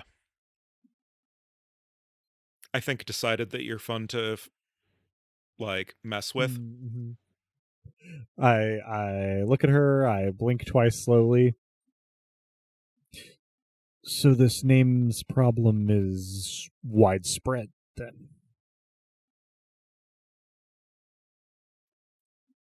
Mostly, I think it's limited to the city. Good to know. Good to know. I don't really get out much. She sort of jerks a nod at her coworker. But yeah, no, it's even instantiated in schools. Oh. Many of this city's problems can be traced to a single company. I glare in the general direction of the Starbucks. Is that true of the name problem? Couldn't tell you. Sorry. That's fine. You make excellent donuts. I wouldn't ask for more. Thank you. He actually is in charge of the kitchen. Thank you. You get sort of a curt, Yeah. one-off wave. We should probably be going, but this has been both delicious and informative. You both have been very helpful. Have a nice day. You as well. You too. Walk You outside. too. I'm sucking sugar off my fingers, so it sounds like that.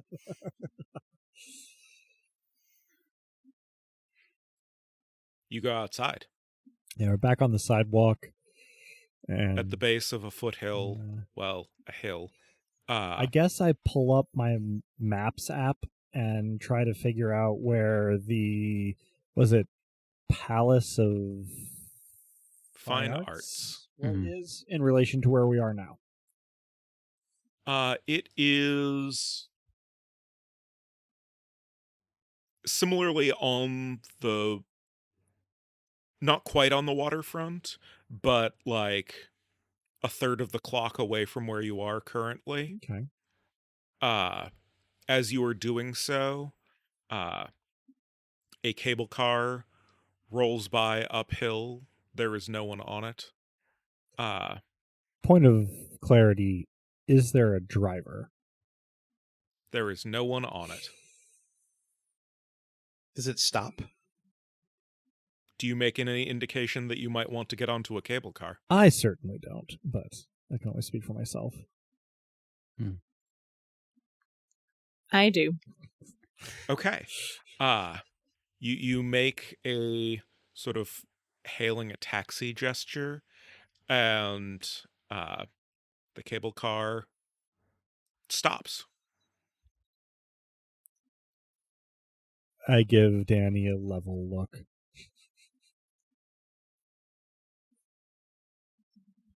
What? The things I can't drive. I know. Do we know where this cable car is going? The thing about cable cars is that they are attached to cables Mm-hmm. that go in straight lines. Sure. Do the cables lead where we're trying to go, roughly? I mean, they go directly uphill, which is more toward than away from, but, at sort of a bit of an angle. Did the door open? So a cable car, if for those of you who have not been to San Francisco, Like me. is a conveyance that runs up and down one street at approximately 9 3/4 miles an hour, and has mostly outdoor seating, although there is an indoor compartment as well. It is narrower, certainly, than a bus. It tends to stop at intersections when somebody indicates that they would like to embark or disembark. They're weirdly solid state. Not much opens or closes. Right. I'm it already operates getting on on the mechanism of clamping onto the permanently running cable or unclamping from it. I'm already getting on and saying this is probably not a good idea. I sigh and follow you onto the cable car. I do too. George steps up. There is a sort of ticket device that indicates that fare is approximately outrageous because it's for tourists mostly. I look at Benjamin and say in an extremely neutral tone, I bought the donuts. Approximately outrageous. Is it more than I have? Not knowing how much you have, I will give the information that in like 1998 it was $5.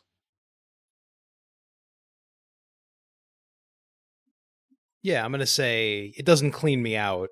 I'm already regretting my choice more than perhaps I already was, but I paid a fare. Okay, the machine plops out 4 tickets of the sort that the origamily inclined could easily fold up into like a frog or something. It's a frog before we've sat down. Excellent. It's got just the right shape so that there's enough stiffness to like actually like press down on the frog's butt and have it actually like hop. Perfect. The cable car continues uphill.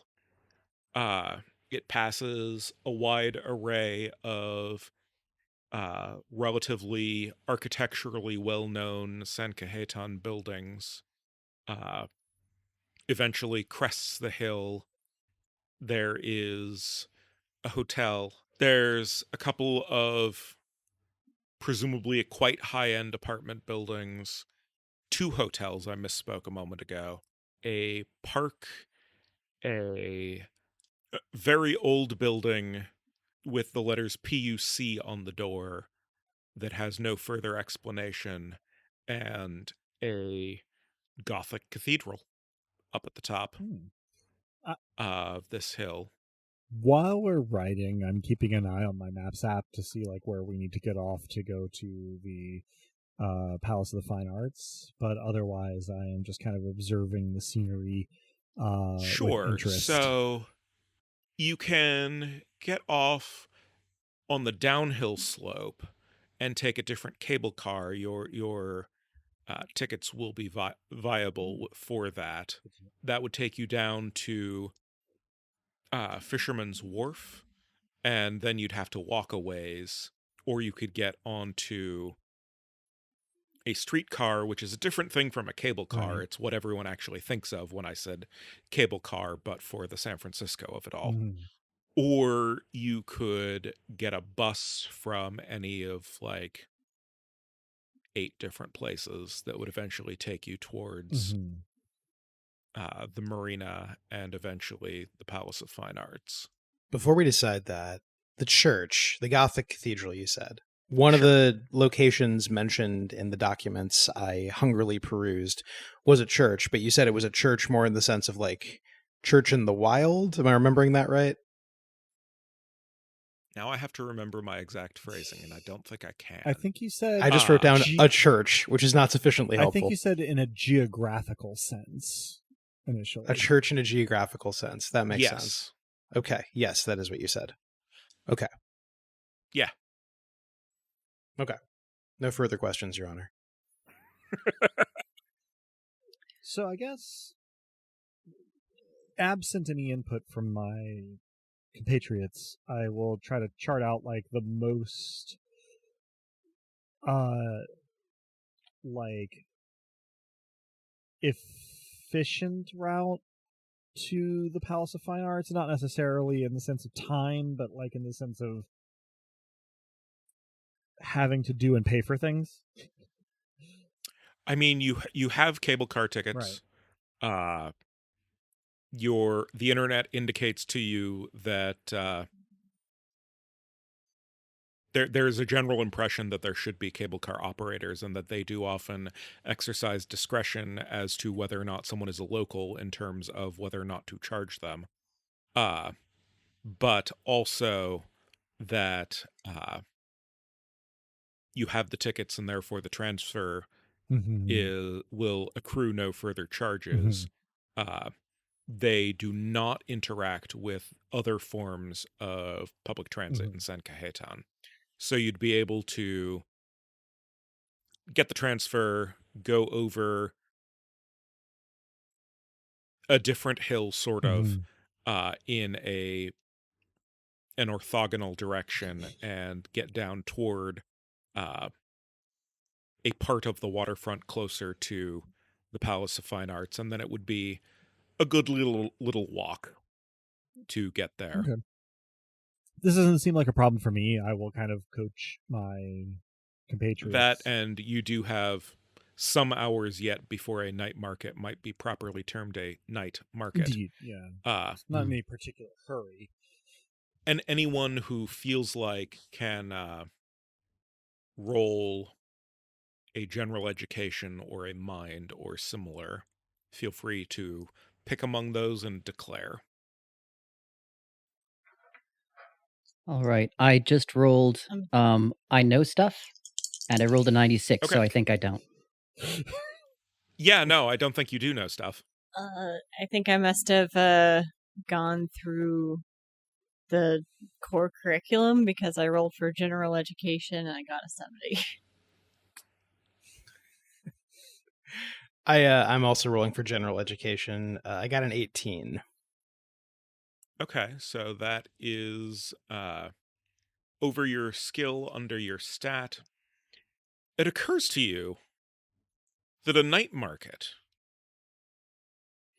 discussing a problem of names might not be officially sanctioned or authorized. I would like to take this series of roles in a supernatural direction. So it hasn't exactly come up, but I, Mia, am an anarcho-bibliomancer. I Yes, have book powers. you sure do. And the language of the sort of magical domain of bibliomancy, it is concerned with the power of knowledge. It is powerful magic for finding things out, for illuminating or obscuring the facts of something, and for influencing events that are knowledge dependent. So what I would like to do is spend one minor charge. I'm going to roll my bibliomancy skill in just a moment. For let me check my notes, which is described as a bibliomancer has a magical connection to his library and may spend a minor charge to retrieve any information contained within its books. This spell allows for total photographic recall of any piece of information, provided there is a book that contains it within its library. So I am going to spend an additional minor charge here, so 2 total, to search all the works of my library for a composite of all information contained therein on a single subject, that knowledge being night markets. Okay. Does that sound amenable? Sure. All right. So my anarcho-bibliomancy skill is 40, and it's my obsession your skill, obsession. so I can flip-flop those dice. So I rolled a 16. Cool. That is a success. Indeed. Let me subtract those 2 minor charges.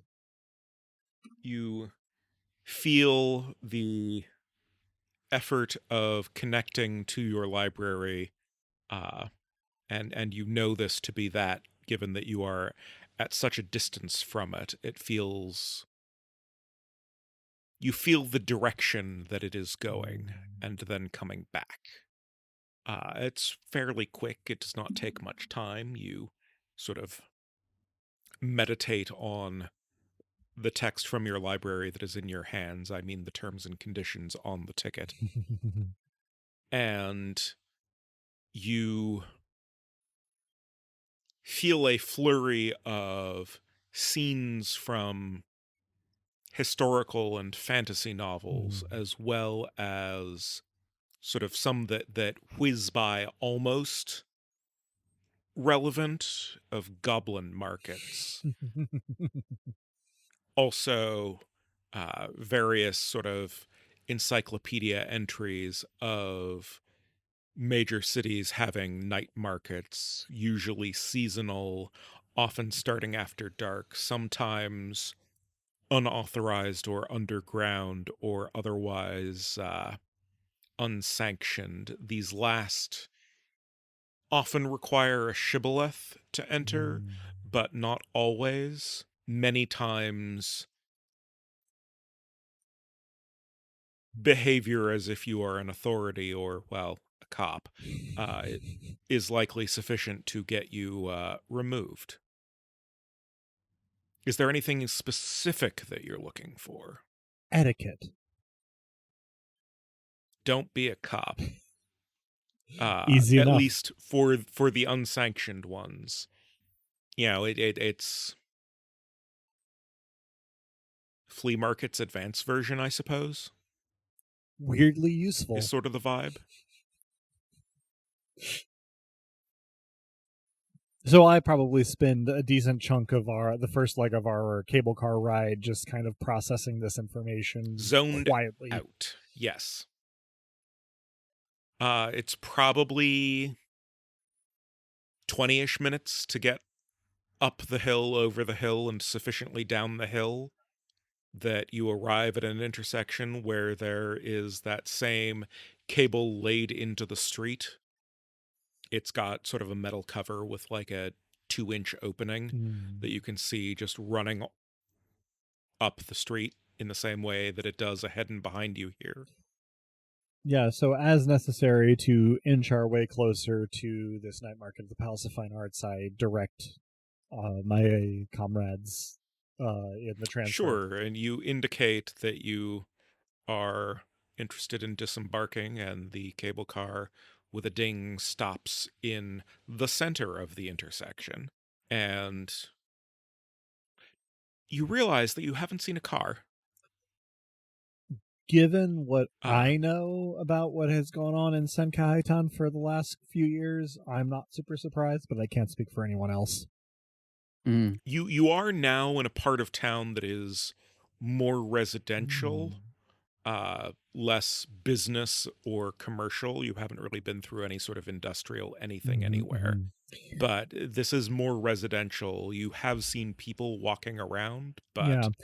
I was going to ask, is it less dead because less residential? More signs of life?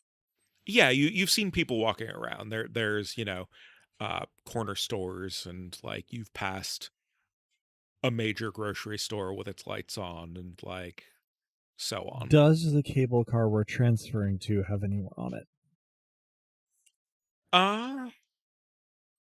You have about 10 minutes to wait. And yeah, there's a driver and 3 passengers on it. That's reassuring. They take a look at your ticket and just nod. I make my ticket hop. This gets That got me. an amused, sort of patient look from the driver. Yeah, kids from the school have a tendency to fold them up like that. Aw. You from here? The driver nods at the church or the cathedral up the hill when discussing the school. I am already seated next to somebody who is already on the cable car, so I Okay. am not aware of this. Take it away, Drew. I'm not from here. First time, actually. Huh. Small world then. Small and full of wondrous things. I hop it again. The driver huffs a laugh and, lets you go about your business. I look at all of them with aura sight. Okay, roll it.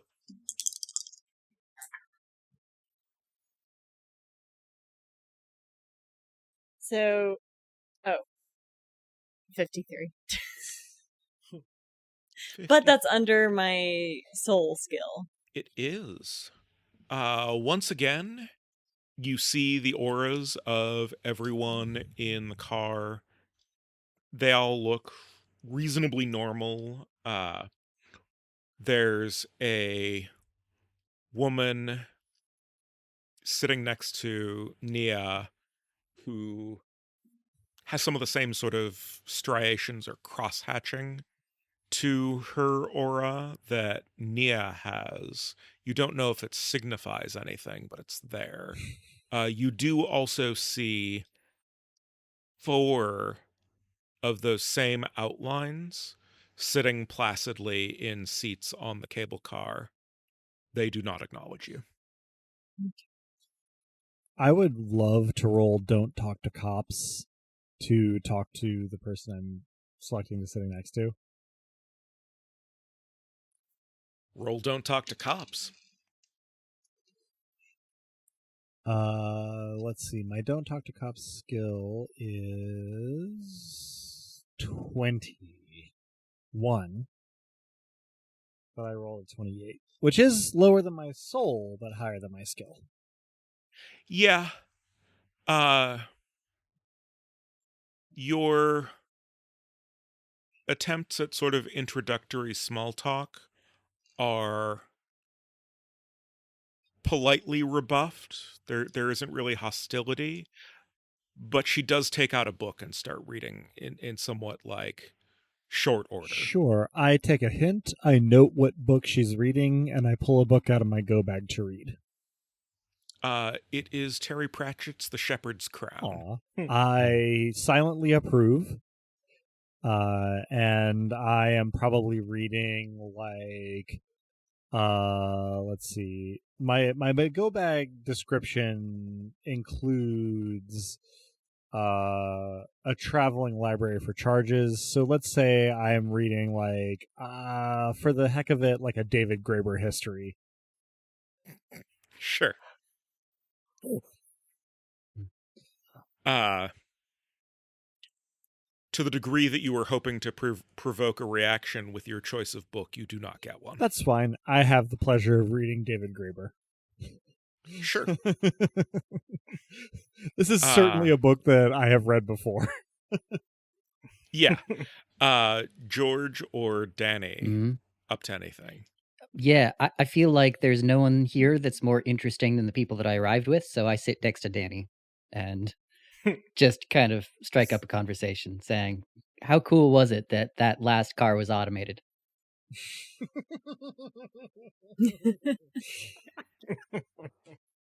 It was cool, I guess, I say, not wanting to burst his bubble. Yeah, I mean, I've never been before, and this is just blowing my mind. Seems it's still a little buggy. Seems like it stopped in the middle of an intersection. It seems a little dangerous to me, but new technology, gonna expect some bugs. I also New don't really see a lot of cars in dreams. Yeah. I mean, I'm still thinking that we're poisoned, but, dream, that works too.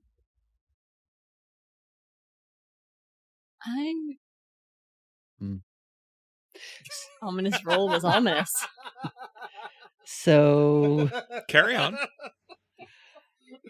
like, don't mind the world. have you known Mustard Seed since his slug jump days? How far do you go back? Mustard Seed was likely not in the slug jump. Aran was. Oh, I see. Then I will reverse that and ask the appropriate question. Did I? Almost certainly not. Yeah, I only know back 3, right? Yeah, I was gonna say slug jump formed in 1996. Gotcha. Yeah, so I reiterate the fact that I was still a kid back then, so I knew, and I list off the 3 bands prior that I know of. Yeah. Gosh, that's wild. For what it's worth, the bands that Danny knows of is Midnight Serpents, Wintertooth, and Death Snakes. Okay. I do not know Thunder Sludge or Slug Jump. Indeed not. But I wanted to say them out loud. That's wild. What was your inspiration for Anarchy Tooth? I was just thinking about how the government often grinds us up in their teeth, and how nice it would be to bite back against the jowls that threaten to bite us. God, I love that. I mean, what are the chances of running into the band? It's it's pretty okay to hang out with you. It's good hanging out with you too. An alias. Wild. You're definitely not getting looks from the cable car driver. I do I have a pin on my person? Are you seated inside or outside of the cable car, I suppose? I imagine, I don't know, where did the gang go? I leave this to the GM. I figured I was still by the driver, being a general gadfly. But... Okay. Flat. So then you're seated on outward-facing benches at the rear of the cable car where the driver operates from. Flashback to every time I've been pretty drunk getting on a streetcar and being convinced that the driver hates me.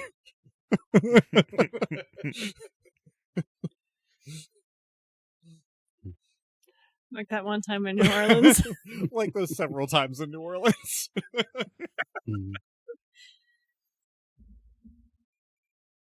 So we're definitely not getting looks from the driver.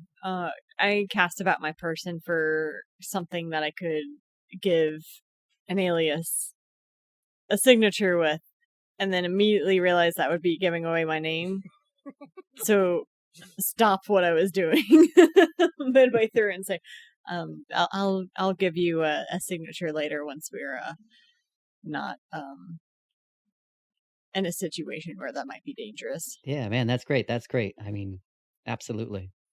So what about Not that I know you'll wake up with it, but it's a thought that counts, right? And I'm not entirely convinced that people don't remember interacting or aren't connected intrinsically somehow in some broader dream space. Yeah, no, absolutely. It's like you said in Crawfishica. In dreams, it's only thoughts that count. Exactly.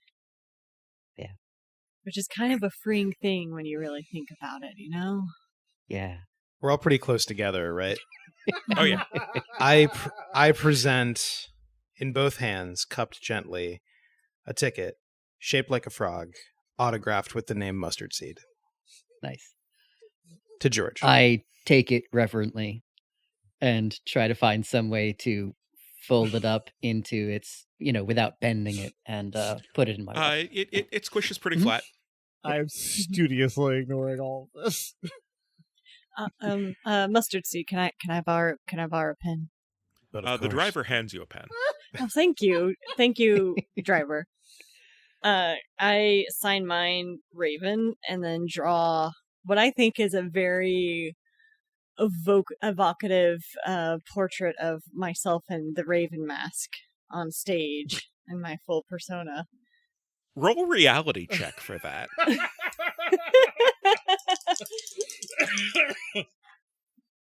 60, which is exactly my mind stat, but above It reality sure check. is. Two things. One, things aren't neat enough for this to be a dream, you think? It's all a little bit messy. There's more detail than might be strictly necessary. And also, that's a pretty kick-ass iteration of your stage persona. You hand the driver back the pen, you hand the autographed ticket to an alias. I briefly who now has 3 of the party's tickets. I it briefly should be intercept noted. the pen and just write NF on it and then hand the pen off to the driver. You get a nod and, this is all totally normal. Totally normal. Operators of public transit have basically seen everything. Indeed. I try to look like it's no big thing at all. I try to look like I'm not looking for the third autograph here. I mean, you have now gotten them all. Oh, that's right. Mhm. I'm sorry. I thought that I didn't have Oren's yet or Nia's yet. Yeah, no, that's what the NF was, Yeah, I yeah. imagine. Gotcha. NF was So me. you are now in possession of 4 cable car tickets. I thought I was signing the frog. Okay. You are in possession of 3 cable car tickets, 2 of which are signed with 3 signatures. And eventually, the cable car arrives down at its last stop. Everyone is requested to please disembark. Because the cable car has to go ahead onto a friggin' plate thing that is how it turns around. And you are at the sort of edge of the wharf area, and then on one side, on the other side, there are some vast fields, sort of public spaces, blessedly free of geese. There are some folks flying kites. There are several distinct boat clubs worth of boats, little sailboaty thingies, not giant yachts or whatever. But it's obviously boats that cost money, both for having in the berth and for buying and for maintaining and so on. you are pretty sure that everything you're standing on here is landfill in a city known for earthquakes. I consult my phone to see where we need to go to arrive at the rotunda of the Palace of Fine Arts and orient myself in that direction. Parallel to where the fields go, parallel to the shoreline, parallel to the very nice houses across the boulevard. I unaccountably think about crabs for a moment, and then... No, that's the other direction. And then I... Also, worth noting, dear listeners, carcinization is not spontaneous. I reassure myself with that thought. For no reason in particular, I mutter the word carcinization out loud. You find yourself looking up websites about carcinization, which studiously assure you that it is not spontaneous. But we're all on our way. Gradually. It's a question of when, not if. Yeah. Yeah, I orient myself towards the Palace of Fine Arts and gesture my companions to follow me in that direction, Sure. and set off. Yeah, you are heading sort of northwestish. Mhm. You can tell because the sun is beginning to set sort of at an angle. You can see a bridge out of the city. You can see a couple of islands in the bay. The weather's pretty lovely, honestly. And it's probably a 40-minute walk. You may be actually hungry by the time you get toward the Palace of Fine Arts. Mhm. There are the property value seems to diminish as you get toward that area of town, partly because the water sort of recedes off in one direction and you get more coming into the city traffic and older, somewhat run-down motels, gas stations lining the major thoroughfares for people getting off the highway and so on. And, various restaurants of different intervals of quality, let's say. All right. So I put away my anarchist theory reading and usher everybody off of the cable car in the direction of the Palace of Fine Arts, and we start walking as a group in that direction, provided that everybody agrees to come with me in this moment. I think you have officially obtained Mother Duck status. As I often say, quack, quack. You're always saying that. Every day. And so we move on foot in the direction of the Palace of Fine Arts, and I think if there's at any point like 3 consecutive moments of silence, I address myself to Annelius and just sort of very casually ask, so you're a fan? Oh, yeah. Big time. Awesome. We don't have many. What drew you in? I don't know. It's just there's something transcendent about what you do. On the surface level, it's hypnotic. It's structured when it needs to be, and yet you really know how to kind of disrupt the pattern that makes the listener come to attention, makes the listener wake up out of the trance that you've put them in and invites them into a next level of trance. It's like a We try. spiral. We try to nest the trances. Yes. Oh yeah, no, absolutely, and that comes through. That comes through in gosh, the last one that I was listening to is Bring Me the Futures, and it was just kind of like some kind of a multi-tiered something or other, like those pyramids they have in South America that are just different, except you just never quite reach the peak. It's always just over the next horizon. Didn't I say when we were recording that one that we were making ziggur art? I nod God damn it, Drew. tolerantly.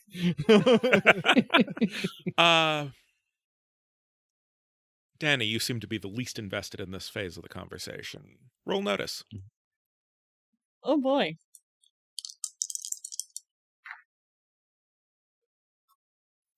$77.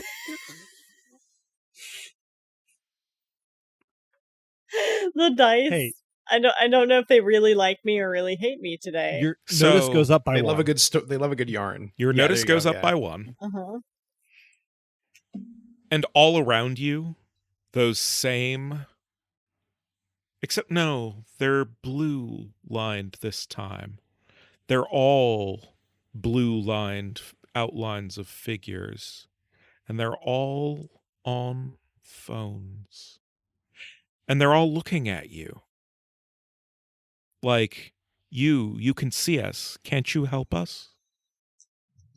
And then they all turn as one to look at the space between... No, it's not just the space between two houses anymore. There's a store there.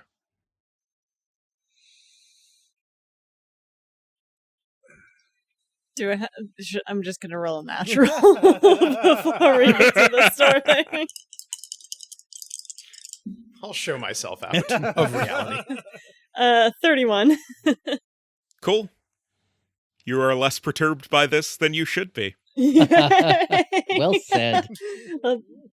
Let's get those hardened stats. Yep.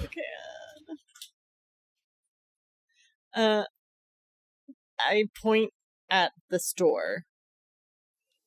I break off what I was And then saying and look.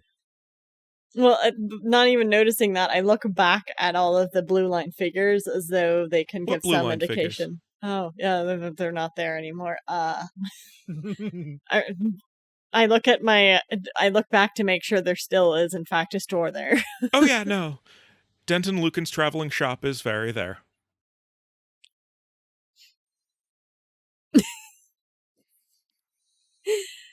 Most excellent. I'm very excited as a player.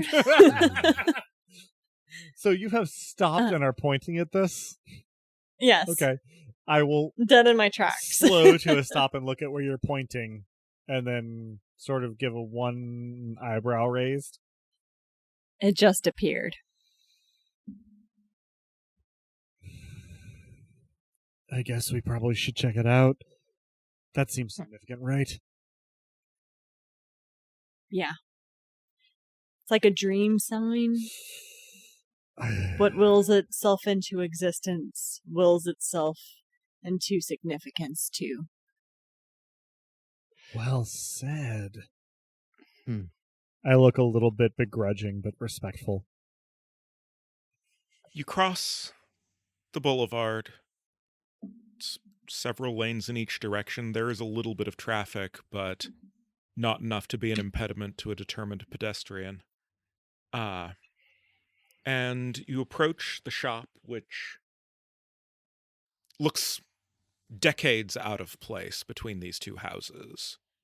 Never mind the gap between residential and commercial. It very much has sort of an Eastern Bloc Cold Front vibe to it, or Cold War vibe to it. And as you approach, the door opens and a bell dings, obviously sort of connected in the way that old shops have to announce that. And an elderly gentleman with a cane and an air that is somewhere between entitled to the world and angry at it, steps out, sees you approaching, gives a venomous glare over George's shoulder, and turns and walks away. Away. Roll notice. Okay. Anyone who cares to. Okay. I care. 10 for me. 49. 92. Wow. 82. Okay, so 49 for me is between my notice of 15 and my mind of 60. The old man is not using his cane to walk, Mm-hmm. like as a mobility aid. Those of you who rolled above your stats don't notice anything in particular. I suspect that Benjamin is intrigued by the appearance of shelves upon shelves of stuff without necessarily any obvious organizational structure to it. And I Danny feel is what a probably... beaver feels when a beaver sees loose sticks.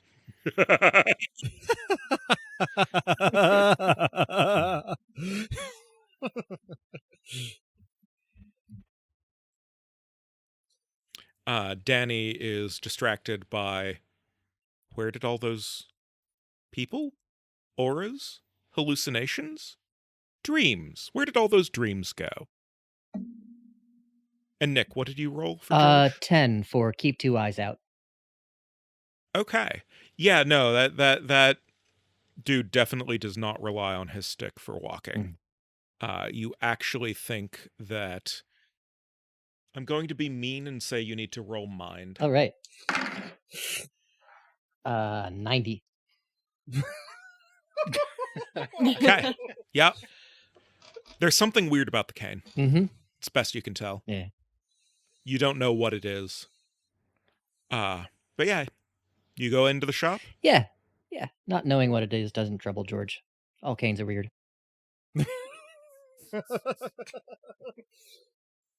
Yeah, so I think we probably all enter the shop. Mm-hmm. It is worth noting, dear listeners, that it is not actually the opinion of the Dice Punks that mobility aids are weird. Yes. Very good clarification. George's opinions do not reflect those of the management or the editorial staff.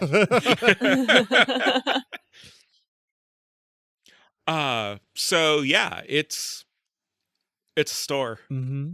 Sort of. Mm-hmm. It's a warehouse full of stuff. Mm-hmm.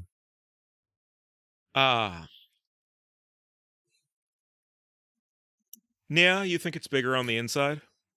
God damn it. Do you look around? Do you try to find the proprietor? Like, Yeah, that was what I was going to say, is I'm looking for the man with the cane. Oh, no. He left the shop and walked down the Shit. sidewalk.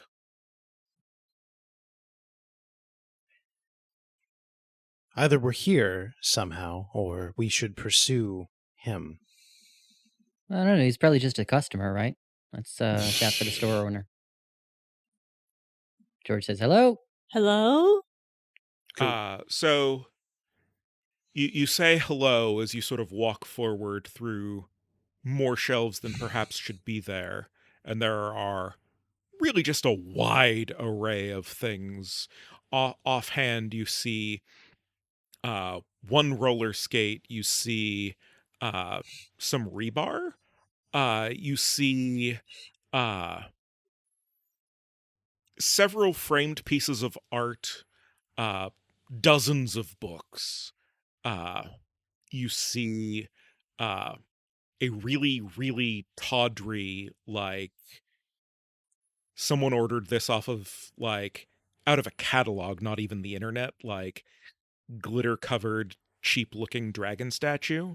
It's got a wizard with a little, like, crystal ball at the foot of it. I think it looks really cool, though. Good, yes.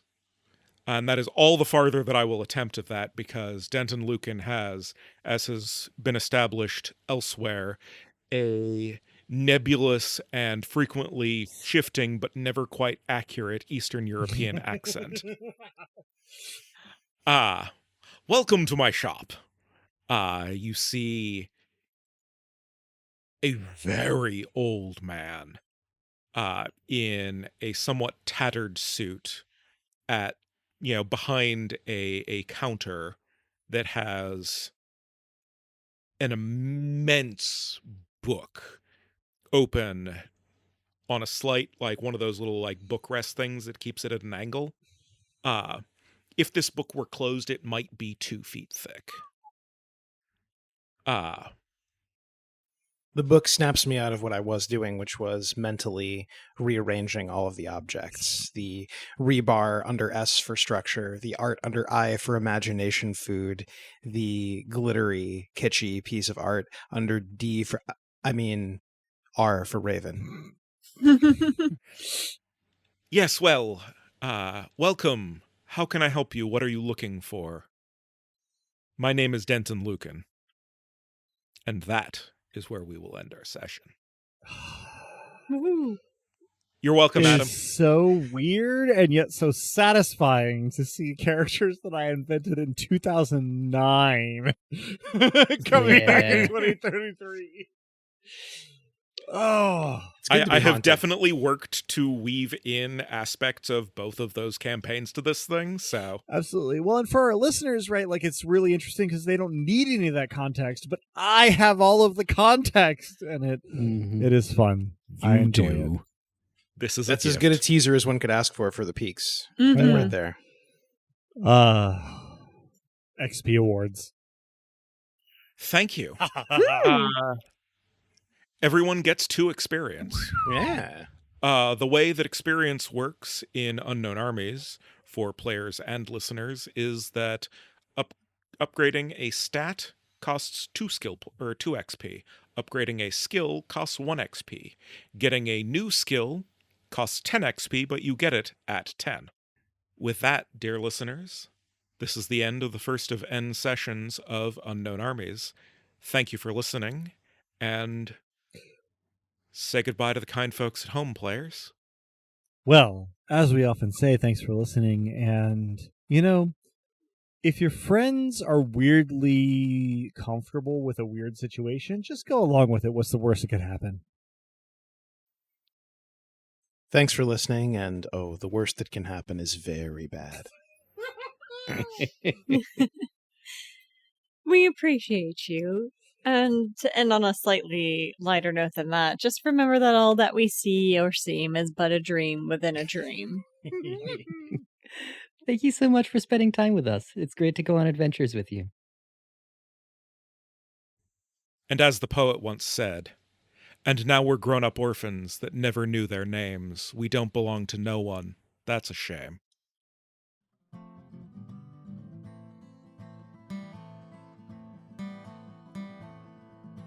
Thank you for tuning in, dear listeners, and stick around through the admin stuff to hear Drew do a podcast intro with a shocking admission in it. The songs in this episode, Theme of the Dice Punks and its acoustic version, were written and recorded by Benjamin Demos himself, Drew. Cover art and editing was done by Joanne, who's appeared on the podcast now and again. Check out her work around the internet where she goes by Anything So's. Site design and graphics for DicePunks.com are by Robin, the player behind the dreamy Danny. Unknown Armies 2nd edition was created by Greg Stolze and John Tweet. All 3 editions can be found at atlas-games.com. Links to the system and authors can be found on the Punk Grimoire section of our website, dicepunks.com. Thanks so much for listening. If you liked what you heard, that's reward enough on its own, but if you're so inclined, you can help us out by rating and reviewing us wherever you listen to us, telling your friends who you think would like us to give us a listen, and even by heading over to our Patreon at patreon.com/dicepunks. We have fun rewards available to backers, including a patron-only Discord and access to the Dice Peaks after show for episodes 1 and following. Regardless, we hope you'll tune in again, and until then, remember, subtlety is for cowards.